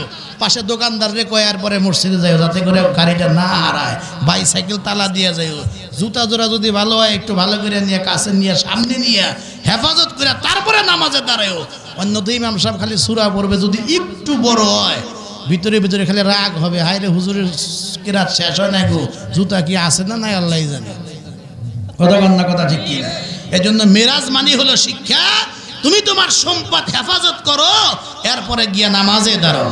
তো এই এলেঙ্গা বাসস্ট্যান্ড কেন্দ্রীয় মসজিদেও আমি ইমামতির জীবনে আমি গুনে রাখছি আমার প্রায় 12 জোড়া জুতা আমি নিজে হারাইছি। কথা কন না, হারায় না, হারায় না। এই মাঝে মাঝে সেদিনে এক মুসল্লি আমার দিকে এই বড় বড় চোখ করে তাকাইছে এই এক সপ্তাহ আগে, হুজুর কি ওয়াজ করেন, আমার জুতা হারাই গেল। চিন্তা করছেন? হ্যাঁ, আমার ওয়াজের দোষ হয়েছে। একটু আগে তো কইলামই যে নবীর ওয়াজেই কাজ হয় নাই, নবীর ওয়াজেই তো চাচা কালেমা পড়ে নাই। তা আমার মতো সাইফের ওয়াজ দেখে জুতা চোর ঠিক হবো আপনি কন? তা আমার দিকে চাকা, হুজুর কি ওয়াজ করেন, শুক্রবারে কি ওয়াজ করেন, আমার জুতা চুরি হয়ে গেল আপনি দেখেন না? আমি বললাম আমি তো সামনে দাঁড়াইছিলাম, আমি কেমনে দেখি? কয় মুসল্লিরা নামাজ পড়তে এসে চুরি করে। আমি কই না, মুসল্লি চুরি করে নাই, চোরই চুরি করছে, মুসল্লির বাপ ধরে আইছে, যেই কাতা সোরা করে বলছে আল্লাহু আকবার, ও 3-4 জুতা জুতা ভালো দেখে দেখে নিয়ে তখনই ভাগে। কথা কোন কথা ঠিক কিনা? এই যে 15-20 দিন আগে আসরের নামাজের সময় বা জোহরের সময় কাতার সোজা হওয়ার পরে 2 রাকাত নামাজে একটা আওয়াজ শুনছি মোটর সাইকেলের, সালাম ফিরাই শুনি যে সিঁড়ির নিচে ওষুধ কোম্পানির এক ভাই গাড়ি রেখে মসজিদে ঢুকছে, তার গাড়ি নিয়ে চলে গেছে। হয় না? হয় না? মেলা হয়। আমার যে 12 জোড়া জুতা হারাইছে, শেষে এক জোড়া যে হারাইছে 3200 টাকা দাম, 2টা মাহফিল করছে। তৃতীয় দিন হারায় গেছে, রাগ হয়ে কইলাম চোরের আক্কেল নাই গো, ইমামের জুতা জোড়াও কিনেও লাগবো। একজনকে হুজুর আপনারটা মনে হয় বরকত মনে করেই চোরে নিছে, কিছু মনে করেন না। তো জুতা হারায় না, হারায় না। তো উম্মতের শিক্ষা হইলো মসজিদে ঢুকবা, তুমি তোমার সম্পদ হেফাজত করে তারপরে নামাজে দাঁড়াও। নামাজে মজা লাগবে, নামাজে জুতার টেনশন হবে না, আর গাড়ির টেনশন হবে না। জোরে কন না, কথা ঠিক কিনা? মসজিদে ঢুইকা দেখে আল্লাহ মুসল্লির অভাব নাই। আদম আলাইহিস সালাম থেকে শুরু করে নিয়া ঈসা পয়গম্বর পর্যন্ত সকল নবী রাসূলদেরকে আল্লাহ চিঠি দিয়া দাওয়াত দিয়া পয়গম্বর আসার আগেই কাতার বন্দি করে নামাজের মধ্যে বসায় রাখছে। কাতারের মধ্যে মনে হয় ইমামের অপেক্ষাই তারা করতেছে, কোনো আওয়াজ নাই। এটা জোরে কোন সুবহানাল্লাহ। রাঙ্গদাসে ইমাম সাহেব যদি আধা মিনিট পরে আসে, ওরে বাবা, ইমাম সাহেব ঘড়ির দিকে তাকায় রয়েছে, হাতে একটা ঘড়ি, হুজুরের 2টা মোবাইল, ছোট মোবাইল আবার বড় মোবাইল, মোবাইলে ঘড়ি আছে, হুজুর আবার ঘড়ির দিকে তাকায় আওয়াজ। তারপরে কিছু মুসল্লি পিছনে এসে খাড়ায় বলে, হুজুর নামাজ কয়টায়? বলে 4:15। টাইম হয়েছে তো, যান না কেন? এরকম কিছু বেদব আছে না নাই? ওরা চূড়ান্ত পর্যায়ের বেদব, ওরা মুসল্লি না, আছে না নাই? কথা কান আছে না নাই? ইমাম স্বয়ং ঘড়ি দেখতেই আছে, এরপরে স্থান কাল পাত্র বেদে ইমাম সাহেবের এখতিয়ার আছে। আধা মিনিট, 1 মিনিট, 2 মিনিট দেরি করে এখতিয়ার ইমামের আছে, আপনি তাকাদা করতে পারবেন না। এটা চূড়ান্ত পর্যায়ের বেদবি হবে। কথা কন না, আছে না নাই? বহু জায়গায় আছে, খালি আপনাদের এলাকায় নাই, বহু জায়গায় আছে। আবার অনেকে খাড়ায়া থাকে, খাড়া থাকার অর্থ কি? শুধু টাইম হয়েছে, আছে না নাই? খুব ভালো করে বুঝবেন, এটা তো নামাজের বাহিরে, বহু জায়গায় নামাজের মধ্যেই তাকাদা করে। হুজুর নামাজের ভিতরে কেমনে? ওই যে আগে দরুদ শরীফ, দোয়া মাসুরা, আত্তাহিয়াতু শেষ করছে, আর ইমাম সাহেব সালাম ফিরায় না। আরে ভাই, ইমাম সাহেব তো খেয়াল করে যে একটু দেরি করে আস্তে আস্তে পরে, এই কারণে যেন দুর্বল যে তারটাও যেন শেষ হয়, এরপরে সালাম ফিরাবে। হে আগে শেষ করে কি জানেন? এটার ব্যাখ্যা বুঝছেন? আমার কখন ফুরাইছে, আপনি এন সালামি ফিরেন না। কথা কন না, কথা ঠিক কিনা? মুখে কয় না, কিন্তু গলা খাখারি দেয় বুঝে আমার কখন শেষ হয়েছে। হুজুর আপনি এন সালামি ফিরেন নাই, তাড়াতাড়ি ফিরেন। কেউ যদি ইচ্ছাকৃতভাবে গলা খাখারি দেয়, ওর নামাজ নাই, নামাজ জাগাই শেষ হয়ে যাবে। কথা কন না, কথা ঠিক কিনা? খুব ভালো করে কথাগুলি বুঝবেন। জিবরাইল আমিন বিশ্ব নবীকে নিয়ে মসজিদে আকসার মধ্যে ঢুইকা দেখলেন যে আব্বাজান আদম নবী থেকে শুরু কইরা ঈসা নবী পর্যন্ত লক্ষাধিক নবী রাসূল যায় নামাজের মধ্যে। ও দোস্ত, কাতার বন্দী হয়ে বসা, মনে হয় ইমামের অপেক্ষা করতেছে। নবী আমার ভিতরে ঢুইকাই দেখলেন সিনিয়র নবী আর রসুল, এখানে কোনো উম্মত নাই, সব নবীরা হলো মুসল্লি। আমার আপনার পয়গম্বর চিন্তা করলেন এত মোবারকপূর্ণ জামাতের ইমামতি কে করবে?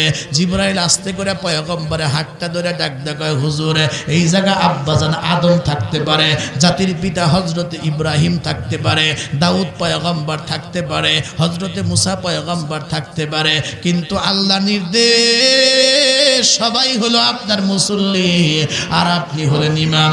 এই জায়গার মধ্যে ইমামতি আপনিই করবেন। পয়গম্বর 2 রাকাত নামাজের ইমামতি করলেন।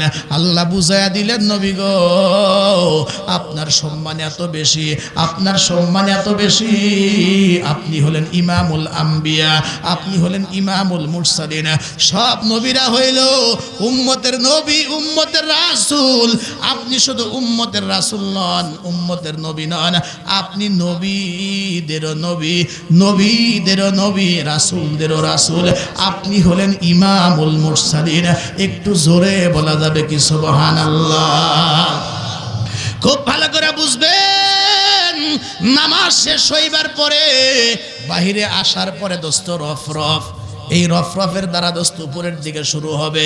কেউ কে বলছেন যে বোরাক দিয়ে উপরের দিকে ওঠা আরম্ভ করেছে। ও দোস্ত ঊর্ধ্ব আকাশে শুরু হয়ে গেল। উঠতে উঠতে 500 বছর রাস্তা অতিক্রম করবার পরে প্রথম আসমানে চলে গেলেন। সেই জায়গায় গিয়া দেখেন আব্বাজান আদম আলাইহিস সালাম বসা। পরিচয় হইল, কথাবার্তা হইল, আবার রওনা করলেন দ্বিতীয় আসমানে। সেখানে গিয়া দেখে হযরতে ঈসা পয়গম্বর বসা, কথাবার্তা হইল, অভিবাদন জানাইলে, এরপরে আবার ওঠা আরম্ভ করলেন তৃতীয় আসমান। তৃতীয় আসমানে গিয়া দেখে হযরত ইউসুফ আলাইহিস সালাম 3 নম্বর আকাশটার মধ্যে বসা, কথাবার্তা হইল, অভিবাদন জানাইল, আবার ওঠা আরম্ভ করলো চতুর্থ আসমান। সেই জায়গার মধ্যে গিয়া দেখে ওই জায়গার মধ্যে হযরত ইদ্রিস আলাইহিস সালাম বসা, কথাবার্তা হইল, এরপরে দোস্ত উপরের দিকে ওঠা আরম্ভ হয়ে গেল। পঞ্চম আসমানে গিয়া দেখে হযরতে মূসা আলাইহিস সালাম পঞ্চম আসমানের মধ্যে বসা। এইভাবে সপ্তম আসমান, তারপরে সপ্তম আসমান পেরিয়ে এখান থেকে 70,000 বছরের পথ অতিক্রম করার পরে একটা মসজিদ পাইলেন। ওই মসজিদটার নাম হলো বাইতুল মামুর, যেটা ফেরেশতাদের মসজিদ। জোরে কোন সুবহানাল্লাহ। পুরা সফরের মধ্যে খালি মসজিদ। প্রথমে শুরু করছে মসজিদে আকসা থেকে, মাঝখানে আর এক মসজিদে ইমামতি, এরপরে 7 আসমানের উপরে গিয়ে ফেরেশতাদের আর একটা মসজিদ, তার নাম হলো বাইতুল মামুর। আর বাইতুল মামুরটা হলো সোজা একেবারেই মক্কাতে যে বাইতুল্লাহ আছে, খানায় কাবা আছে, এই খানা কাবার সোজা 7 আসমানের উপরে হলো বাইতুল মামুর। তাহলে এবার আপনারা বলেন, তাহলে ওখান থেকে সোজা উঠলেই তো ভালো হইতো, তা না এর বাঁকা গিয়া 3 মাসের রাস্তা যায়, এরপরে ওখানে নামাজ পড়ে এরপরে এদিকে গিয়ে আবার এদিকে আসা লাগছে না? আপনারা কি বলেন? সোজা গেলেই তো হইতো। তাফসীরে লেখা আছে, বিভিন্ন কিতাবে লেখা আছে, ওই জায়গা গিয়েছিলেন 2 রাকাত নামাজের জন্য।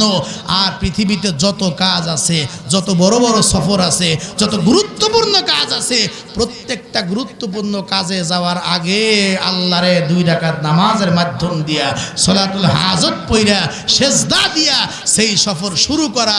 এবং পৃথিবীতে সকল কাজের মধ্যে গুরুত্বপূর্ণ যে কাজটা, সেটা হলো আল্লাহরে সেজদা দেওয়া, অর্থাৎ 5 ওয়াক্ত নামাজ। এর চাইতে গুরুত্বপূর্ণ কাজ আর দুনিয়াতে একটাও নাই। একটু আওয়াজ করে জোরে বলতে হবে সুবহানাল্লাহ। আমাদের কি হইল? আমরা সব কাজ আগে, নামাজ হইলো পরে। কথা ঠিক কিনা? অথচ আল্লাহর কাছে, একজন মুমিনের কাছে উচিত ছিল নামাজ হলো সবার আগে। কাজকে বলবো আমার নামাজ আছে, নামাজকে কথা বলা যাবে না আমার কাজ আছে। কথা ঠিক কিনা? দোকানদারি করবে, যে আজান হবে উচিত হবে দোকান বন্ধ করে মসজিদে যাওয়া। কথা ঠিক? মা বোনরা রান্না বান্না করবে, মাগো যেই আজান হবে মসজিদ থেকে বাস কাজ এই জায়গায় থাকবে। আগে আমি নামাজ পড়ব, এরপরে রান্না বান্না করব। আগে আমি কাজ করব, এরপরে আমি কাপড় চোপড় পরিষ্কার করব। আগে আমি নামাজ পড়ব, এরপরে অন্যান্য কাজগুলি করব। সব মুসলমান উচিত হলো নামাজ হলো আগে। এরপরে কোনো ব্যক্তি যদি ব্যবসা করে চেয়ার ছাড়তে হবে, চেয়ার ছাড়লে অফিস ছাড়লে হয়তো 10-15-20 মিনিট সময় কিন্তু নামাজের জন্য স্থগিত থাকতে হবে, অথবা কাজগুলা বন্ধ থাকবে। এরপরে বলেন তো বরকত দেওয়ার মালিককে? আরো জোরে কর। কেউ যদি নামাজ আদায় করে হয়তো বা বাহ্যিকভাবে 10 মিনিট 20 মিনিট কাজের ক্ষতি হবে, কিন্তু এইটা পোষায়া বরকত যিনি দিবেন তিনি কে? এটা আমরা মুখে বলি, কিন্তু ওই পরিমাণ আমাদের একীদার বিশ্বাস নাই। যদি থাকতো তাহলে কোনো মুসলমান আজান হওয়ার পরে মসজিদের বাইরে চাষটালে বৈশা চা খাইতে পারতো না, বিড়ি খাইতে পারতো না। আজানের পরে অফিসে বৈশা ফাইল দেখতে পারতো না। আজান হওয়ার পরে মিটিং মিছিল করতে পারতো না। সব বন্ধ, আগে নামাজে যাবে, এরপরে অন্য কাজ করবো। কথা ঠিক কিনা? আমরা মুখে বলি কিন্তু বাস্তবে তা নাই। ওই যে এক লোক শিক্ষা সফরে গেছে, ১,৫০০ ফিট উপরে পাহাড় উঠছে, কিন্তু কুয়াশা তো শিশির, এই শিশির ভেজা দুবলা গাছে পাড়া দিছে, পিছলে হোঁচট খায় পড়ে গেছে। ১,৫০০ ফিট উপর থেকে গড়ায় পড়তেছে পাহাড় থেকে। মানুষের অভ্যাস হলো পড়তে পড়তে বাঁচার চেষ্টা করে। কথা ঠিক কিনা? গড়ায় আস্তে আস্তে হঠাৎ করে দেখে একটা শিকড়, এই গাছ থেকে ওই গাছে একটা লতা এভাবে বেয়ে গিয়েছে, এইভাবে ধরছে। গড়ে আস্তে আস্তে যেই লতা বা শিকড়টা ধরছে, এখন ঝুলে গেছে। নিচে 750 ফিট আর উপরে তো 350 ফিট, উপরে উঠতে পারে না, ছাড়লে তো মহাবিপদ। হ্যাঁ, ঝুলে রয়েছে। আপনারা একটু ভালো করে কোন তো বিপদটা কি ছোট না বড়? আরো জোরে কোন। এই ঝুলে রয়েছে, এখন আল্লাহরে ডাকে, আল্লাহ ও আল্লাহ।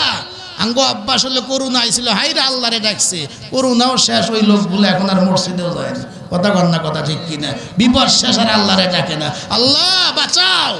আল্লাহ গায়েব থেকে আওয়াজ দেয়, কয় বান্দা বাঁচাবো তো ঠিক আছে, আমার প্রতি কি তোর বিশ্বাস আছে? ও আছে মানে আল্লাহ 100% আছে। যদি বিশ্বাসই না থাকবে আল্লাহ তাহলে তোমারে কেন ডাক দিছে? অবশ্যই তোমার প্রতি আমার 100% বিশ্বাস আছে যে তুমি আমারে বাঁচাইতে পারো। আল্লাহ তুমি আমারে বাঁচাও। আল্লাহ তখন ডাক দেখা, যদি বিশ্বাস থাকে তাহলে লতা ছেড়ে দে। লতা কি কর? শিকড় ছাড়, আমি আল্লাহ বাঁচাবো। কয় না, শিকড় ছাড়বো না। দেখছেন আল্লাহর প্রতি বিশ্বাস? কয় যদি বিশ্বাস থাকে তাহলে শিকড় ছাড়। কয় না, শিকড় ছাড়বো না। আল্লাহ বাঁচাইতে পারে বিশ্বাস হয়, কিন্তু লতা ছাড়বে না, শিকড় ছাড়বে না। আমাদেরও অভ্যাস হলো তাই। নামাজ আদায় করলে হয়তো বা 10 মিনিট 20 মিনিট আধা ঘন্টা অফিস বন্ধ থাকবে, আমার কৃষি কাজ বন্ধ থাকবে, দোকানদারি বন্ধ থাকবে, ও আমার মা বোনেরা রান্না বান্না বন্ধ থাকবে, সংসারের কাজ বন্ধ থাকবে, কিন্তু ওই আল্লাহর জন্য 20টা মিনিট সময় দিয়ে নামাজ পড়লে বরকত ওই আল্লাহ দেবেন, আল্লাহ পোষায়া দিবেন। বিশ্বাস হয়, কিন্তু আমার বিশ্বাসটা ওই পরিমাণে একিনে যায় নাই। এজন্য আমাদের কেউ দোকানদারি টান দিয়ে ধরে আছে, কারো অফিস শিকড় ধরে আছে, কেউ চেয়ার শিকড় ধরে আছে, কেউ মিটিং রাজনীতি ধরে আছে। মসজিদে কোনো মানুষ যায় না। আমার ইমান আর ওই লোকের ইমান কিন্তু সমানই। কথা ঠিক কিনা? আমার ভাইয়েরা, কথা আমি শেষ পর্যায়ে চলে আসছি। এরপরে পয়গম্বর উপরের দিকে ওঠা আরম্ভ করলেন।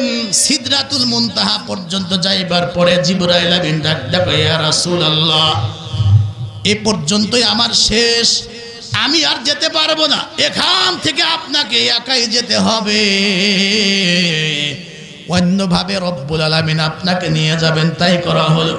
লম্বা কথা একেবারে সংক্ষিপ্ত করে বললাম যে পয়গম্বর যখন নবী যখন আল্লাহ পাকের দরবারে চলে গেলেন, কথাগুলি খুব ভালো করে বুঝবেন। যেদিন আমার আপনার পয়গম্বর পৃথিবীতে আগমন করছিলেন, ওই দিন বা একদিন পরে এই ছোট্ট শিশু নবীকে আল্লাহ রব্বুল আলামিন একবার ফেরেশতাদেরকে নিয়ে আসমানে নিয়ে গিয়েছিলেন। নিয়ে যাওয়ার পরে তামাম দুনিয়ার সকল সৃষ্টিকুলকে দেখাইছিলেন, দেখো আমি আমার প্রিয় মানুষটাকে কেমন করে বানাইছি, আমি আমার হাবিব আমার বন্ধুকে কিভাবে বানাইছি, কেমন করে সাজাইছি, তোমরা একটু দেখো, দুনিয়ার মানুষ তোমরা দেখো, ও সব সৃষ্টিকুল দেখো। আর আর আজকে যেন পয়গম্বরকে সকল সৃষ্টির উপরে নিয়া আর সকল সৃষ্টিকে পয়গম্বরের পায়ের নিচে রাইখা আল্লাহর পাকের পয়গম্বরকে আল্লাহ ডাক দেখা, বন্ধু আপনাকে সব সৃষ্টির উপরে আমি উঠাইলাম, এখন সকল সৃষ্টি আপনার কদমের নিচে, পায়ের নিচে। নবী গো, এবার আপনি বলেন তামাম দুনিয়া আমি কেমন করে বানাইলাম? মক্কার চোরেরা, ওই ডাকাতরা বলে আমি নাকি ভুলে গিয়েছি আপনাকে। না না, আমি আপনাকে ছেড়ে দেয় নাই, আমি আপনাকে এত বড় সম্মান দিয়েছি। ও নবী গো, আল্লাহর সঙ্গে আর পয়গম্বরের সঙ্গে দুই বন্ধুর সঙ্গে কথোপকথন শুরু হয়ে গেল। আল্লাহ ডাক দিয়া কয়, ও বন্ধু, বন্ধু বন্ধুর বাড়িতে বেড়াইতে গেলে কিছু না কিছু নিয়ে যায়। ও আমার বন্ধু, আপনি যে আমার কাছে আসছেন, তো আমার বাড়িতে কি নিয়ে আসছেন? নবী আমার কান্দে আর ডাক দিয়া কয়, আল্লাহ, আপনি হলেন খালেক আর আমি হলাম মাখলুক, আমি আপনার জন্য কি আনবো? তবে আমি একেবারে খালি হাতে আসি নাই। আত্তাহিয়াতু লিল্লাহি ওয়াসসালাওয়াতু ওয়াত-তাইয়্যিবাত। ও মালিক, আমি একেবারে খালি হাতে আসি নাই, আমি আপনার দরবারে আসছি, আমি 3টা বস্তু নিয়ে আসছি। একটু জোরে বলবেন, কি কয়টা বস্তু?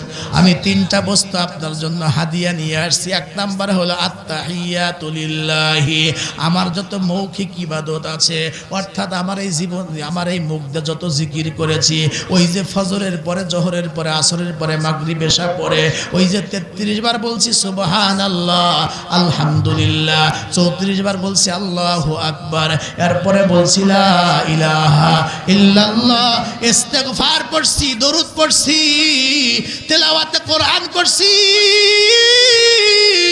তার মানে আমার এই জবান দিয়া যত ইবাদত আছে, এগুলাকে বলা হয় মৌখিক ইবাদত। আত্তাহিয়াতু লিল্লাহি, আমার এই জবান দিয়া যত আমল হইতে পারে সব আপনার জন্য নিয়ে আসছি। ওয়াসসালাওয়াতু, 2 নাম্বার হইল আমার শারীরিক ইবাদত, আমার নামাজ, আমার রোজা, আমার তওয়াফ, আমার এইভাবে হজ, যত শারীরিক যত ইবাদত বন্দিকে হইতে পারে সব আপনার জন্য নিয়ে আসছি। আর 3 নাম্বার হইল ওয়াত-তাইয়্যিবাত, আমার যত আর্থিক ইবাদত হইতে পারে, যেমন যাকাত, সাদাকায়ে ফিতর, কুরবানি, এইভাবে হজ সহ যত আর্থিক ইবাদত বন্দিগি হইতে পারে, 3 ধরনের ইবাদত, মৌখিক ইবাদত, আমার শারীরিক ইবাদত, এরপরে আবার মালি ইবাদত অর্থাৎ আর্থিক ইবাদত। এই 3 ধরনের ইবাদত, সব ইবাদতগুলি একমাত্র তোমার জন্য গাঠুরি বেঁধে আমি পয়গম্বর সব ইবাদতগুলি তোমার সামনে আমি হাদিয়া হিসাবে পেশ করে দিলাম।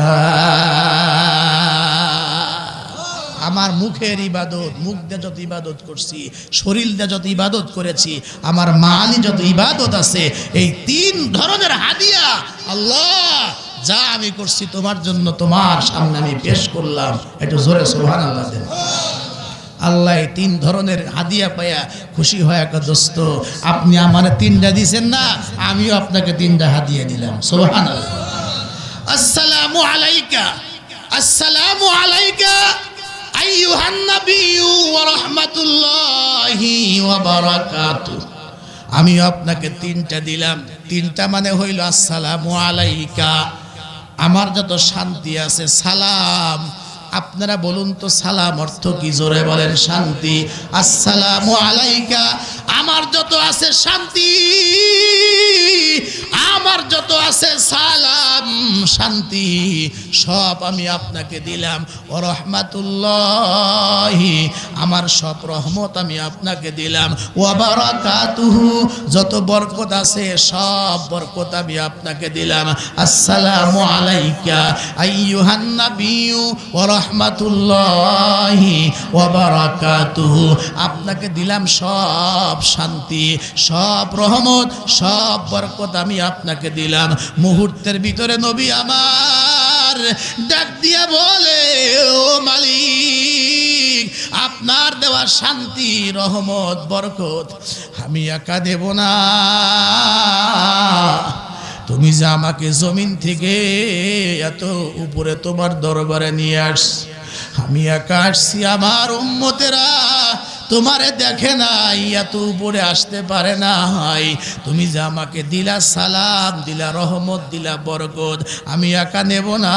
নবী বলেন আসসালামু আলাইনা ওয়া আলা ইবাদিল্লাহিস সলিহিন। আল্লাহ তোমার দেওয়া শান্তি, রহমত, বরকত সব কিছু আমি তোমার নেককার বান্দা বান্দীদের মাঝে আমি সম পরিমাণে ভাগ করে দিলাম। নেতা কারে বলে? বিশ্ব নেতা, বিশ্ব নবী, একমাত্র বিশ্ব নবীর আদর্শ। উনি ছিলেন শ্রেষ্ঠ রাজনীতিবিদ। আমাদের দেশে দেখবেন ভোটের আগে কত মানুষ কত কথাই বলে, নির্বাচিত হয়ে গেলে সংসদে গেলে আপনার কথা একবারও মনে থাকবে না। 5 বছরে, 5 বছর পরে আবার আসবে, আবার আসবে, অতিথি পাখির মতো আসবে। ভোটটা নিয়ে একবার যাইতে পারলে ওই ঢাকা ফ্ল্যাটে থাকবে, ও আলিশান জায়গায় থাকবে, গুলশানে বাড়ি করবে, দেশের বাহিরে বেগুনপাড়া বাড়ি করবে, আপনার আমার কোনো খবর নেবে না। এই হলো আঙ্গ দেশের নেতা, এই দুনিয়ার নেতা। নেতাগিরি শিখতে হলে, রাজনীতি শিখতে হলে বিশ্ব নবীর কাছ থেকে শিখতে হবে। জমিনেও ভোলেন নাই, অত উপরে গিয়াও, আল্লাহর কাছে গিয়াও আঙ্গ নেতারা সংসদে গেলেই মন থাকে না। আর 7 আসমানের উপরে আল্লাহর বাড়িতে গিয়াও কয় তোমার সালাম, তোমার রহমত, তোমার বরকত আমি একা নেব না। জমিনে রেখে আসা আমার অনুসারী সকল উম্মতদেরকে, তোমার নেককার বান্দাদের মধ্যে তোমার দেওয়া হাদিয়া আমি এই মুহূর্তে ভাগ করে দিলাম, একা ভোগ করব না। একটু সুবহানাল্লাহ বললেন না? এজন্য উনি বিশ্ব নেতা। নবী কি? আঙ্গ এলাকা ইমাম মানে কি করতে পারেন? ইমাম মানে নেতা। আঙ্গ নেতা হলো খালি মসজিদের মেম্বারে, এই বাহিরে কোনো কথা নেই। আমার মতো মুফতি, হেরা স্বামী স্ত্রী 3 তালাক দিয়ে দিছে, আমার জায়গায় নিছে রাত্রে নিয়ে একা হুজুর একটু দোয়া করে দেন। বললাম কিসের দোয়া? কই যে ওরা একটু তালাক দিছিল তো 3 বার কইছিল, তো আমরা থাপ্পড় টাপড় দিছি, মিল করে দিছে, আর যেন না করে হুজুর দোয়া করে দেন। চিন্তা করেন কিরকম বাটপারে বাটপার।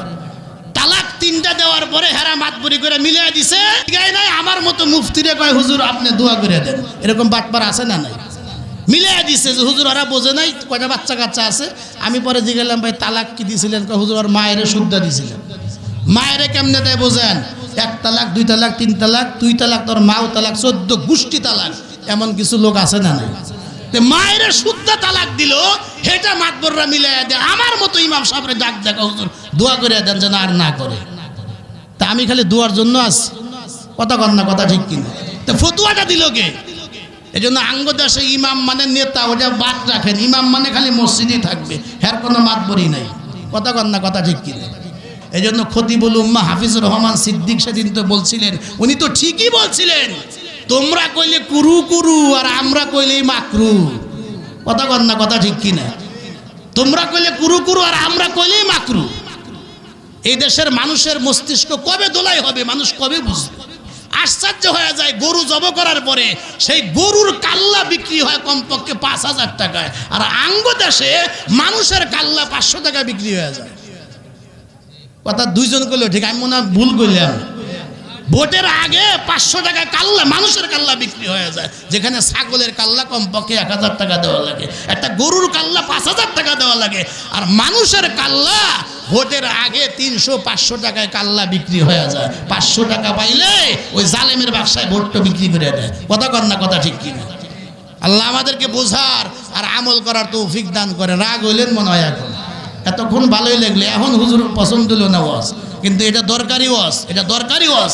রাগ হইলেই কব, না হইলেই কব। হাসিনার আমলেই কইছি, এখন তো হাসিনা নাই, কথা কর না, কথা ঠিক কিনা? এজন্য যেটা হক কথা সেটা আমি বলবোই, খুব ভালো করে বুঝবেন। এই হলো বিশ্ব নেতা, বিশ্ব নবী। ওখানে যাওয়ার পরেও উম্মতকে ভোলেন নাই। তো সর্বশেষ যে কথাটা আমি বলবো, এই হলো মেরাজ কিভাবে হয়েছে, মোটামুটি বলছি। 3 নাম্বার হইল মেরাজ থেকে আমরা পাইলাম কি, বহু কিছু পেয়েছি। সর্বশেষ শুধু একটা মেসেজ দিব, এই রজবের চাঁদে 26শে দিবাগত রাতে যদি মেরাজ হয়ে থাকে, এই মেরাজ থেকে যত হাদিয়া নিয়ে আসছেন উম্মতের জন্য, মুসলমানদের জন্য সবচাইতে বড় হাদিয়ার আমলটার নাম হলো নামাজ। একটু জোরে কন্যা সুবহানাল্লাহ। এই কথা বলে আমার কথা শেষ। খুব ভালো করে বুঝবেন, আমি মেরাজ বা ইসরার ব্যাপারে 3 পয়েন্টে কথা বললাম। কেন মেরাজ হয়েছে লম্বা ভাবে বলেছি, আর 2 নাম্বার কিভাবে হয়েছে, আর 3 নাম্বার যেই কথাটা বলবো, আল্লাহ রাব্বুল আলামিন পয়গম্বরকে এত দূরে ডেকে নিয়ে ফেরার পথে উম্মতের জন্য নবীর হাতের মধ্যে 50 ওয়াক্ত নামাজ দিয়ে আল্লাহ রাব্বুল আলামিন পাঠায়া দিলেন। মুসা পয়গম্বর বারবার পরামর্শ দেয়া যায়, নামাজ কমায়া নিয়ে আসেন, উম্মত কিন্তু পারবে না। আল্লাহর দরবারে গেলে 5 ওয়াক্ত কমায়া দেয়। এইভাবে 9 বার আসা যাওয়া করাতে 5 নং 45 মাইনাস হয়ে গেল, রয়ে গেল 5। এই 5 ওয়াক্ত নিয়ে যখন দোস্ত আমার আপনার পয়গম্বর আসতেছিলেন, আল্লাহ আসমান থেকে ডাক দেয়, কয় বন্ধু কথা আপনারটাও ঠিক রাখবো, আমি আল্লাহরটাও ঠিক রেখে দিলাম। বলে কিভাবে? ও বন্ধু, আমি তো প্রথম দিয়েছিলাম 50, আপনি দরখাস্ত করছেন সহজ করণার্থে, আমি 45 মাইনাস করে রাখলাম 5। আপনার উম্মতদেরকে জানায়া দিয়ে দিনে রাতে মিলে আপনার উম্মত কোন নারী পুরুষ যদি এই 5 ওয়াক্ত নামাজি সময় মতো সঠিকভাবে আদায় করতে পারে, এরা আদায় করবে নামাজ 5 ওয়াক্ত করে। সব যখন দিব 5 ওয়াক্তের দিব না, আমি আল্লাহ 50 ওয়াক্ত নামাজের সব আপনার উম্মতকে দিয়ে দিব। এজন্য কথা আমার শেষ। ও আমার মা বোনেরা, যুবক ভাইরা, মুরব্বী আব্বারা, মৃত্যু তো যে কোনো মুহূর্তে আসতে পারে। এজন্য আমাকে আপনাকে অবশ্যই কমপক্ষে আজকের মাহফিল থেকে 5 ওয়াক্ত নামাজ সঠিকভাবে আদায় করব, এরকম একটা চিন্তা ভাবনা নিয়ে এই রজবের চাঁদে ওঠা দরকার। জোরে বলেন না আছে না নাই?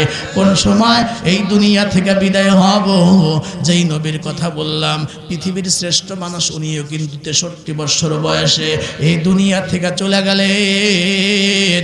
আমার মা বোনেরা, নবী দুনিয়ার থেকে চলে যায় এবার ঠিক 6 মাস পরে হযরত ফাতেমা, উনিও কিন্তু দুনিয়ার থেকে চলে গেছেন। বিদায় হওয়ার আগে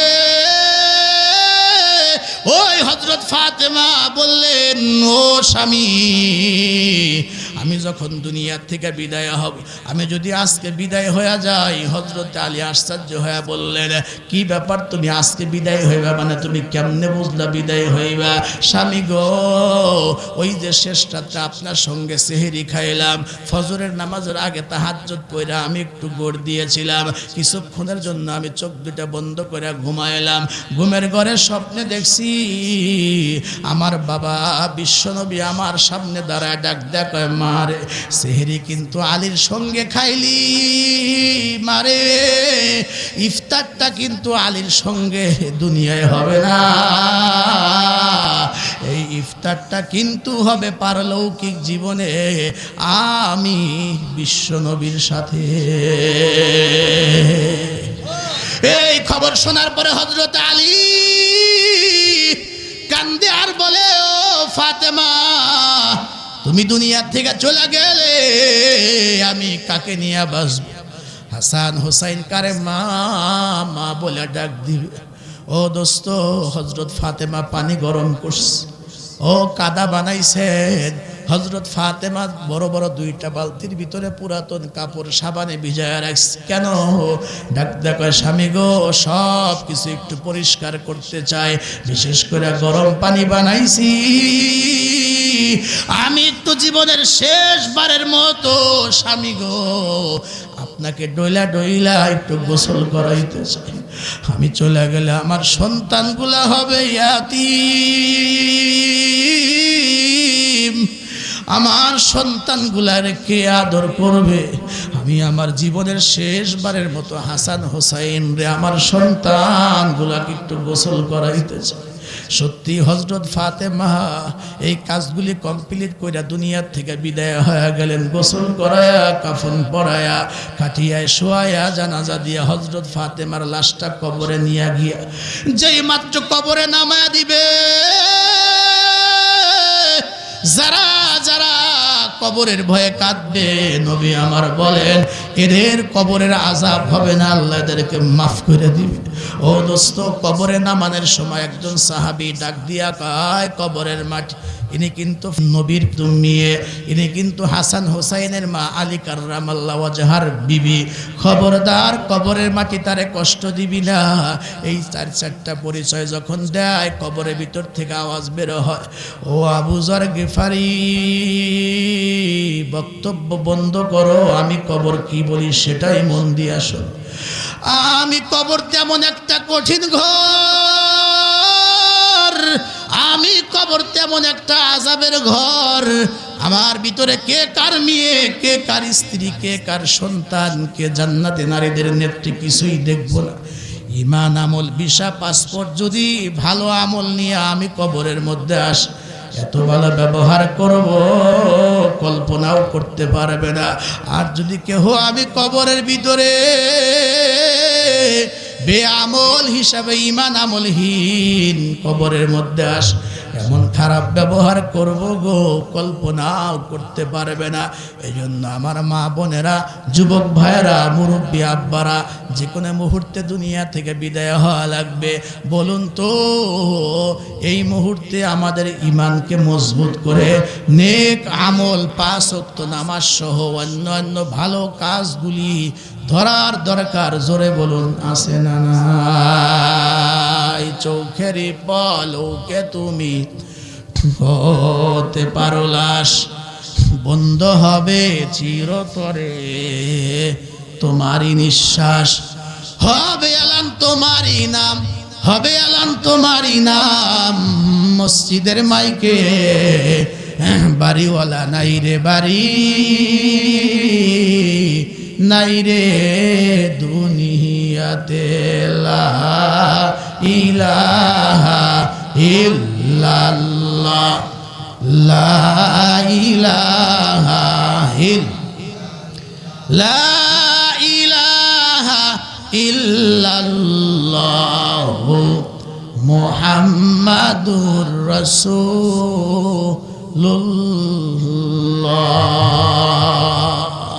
সাল্লাল্লাহু আলাইহি ওয়াসাল্লাম।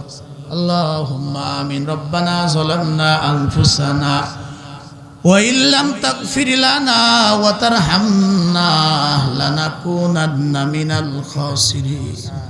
ও মালিক, তোমার বান্দা আমার সম্পর্কে মামা আলমগীর হুসাইন, ইয়া আল্লাহ, বাবাও নাই, দাদা দাদি, নানা নানি, ময় মুরব্বী, খবর নিলে দেখা যাবে তার কত আপনজন দুনিয়াতে নাই। ও মালিক, জানতে পারলাম 7 বছরের একটা সন্তান রেও উনি হারিয়ে ফেলেছে। এই পৃথিবীতে সবচাইতে বড় ওজনদার বাবার কাঁধে সন্তানের লাশ। আহারে, তার একটা ছেলেও দুনিয়া থেকে চলে গেছে। ফজিলত তো অনেক বেশি, কারো সন্তান যদি নাবালক অবস্থায় মারা যায়, আর যদি ধৈর্য ধারণ করতে পারে, কিয়ামতের ময়দানে ওই সন্তানটাও জান্নাতে যাবে। ও সন্তানের সুপারিশে নিশ্চিত তার মা বাবাও জান্নাতে চলে যাবে। ও মালিক, উনার বাবা, ছেলে, অন্য আপনজন যাদেরকে হারাইছেন, আল্লাহ তাদের কবরে আয়োজনের সবগুলি পৌঁছায় দি, তাদের কবরগুলিকে জান্নাতের বাগান বানায়া দি। আল্লাহ তার ছেলেটাকে জান্নাতের মেহমান হিসাবে কবুল করেন।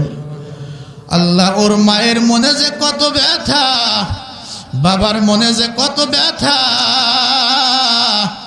আল্লাহ এই বয়সে সন্তান হারাইছে, আল্লাহ সন্তানটাকে জান্নাতের মেহমান বানায়া দিও। আল্লাহ তার এক ছেলে, আল্লাহ এক মেয়ে, আকিম এবং আখি।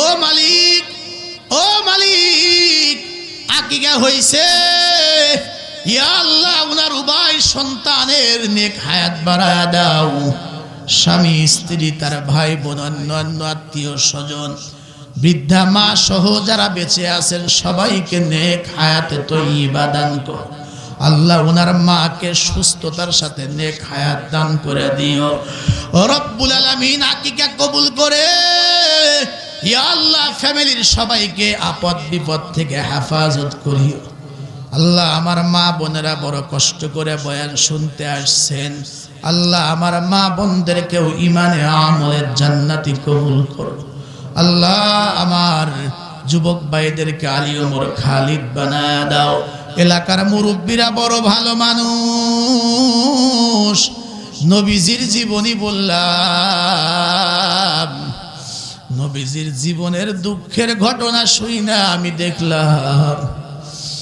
আল্লাহ চেহারা ঢেকে দাড়ি পাকা মুরব্বীরা পাগলের মতো কাঁদলো যুবক ভাইয়েরাও কাঁদলো আমার মা বোনেরাও পাগলের মতো কেঁদেছে ও মালিক যাদের কলিজার ভিতরে নবীর প্রতি এত মায়া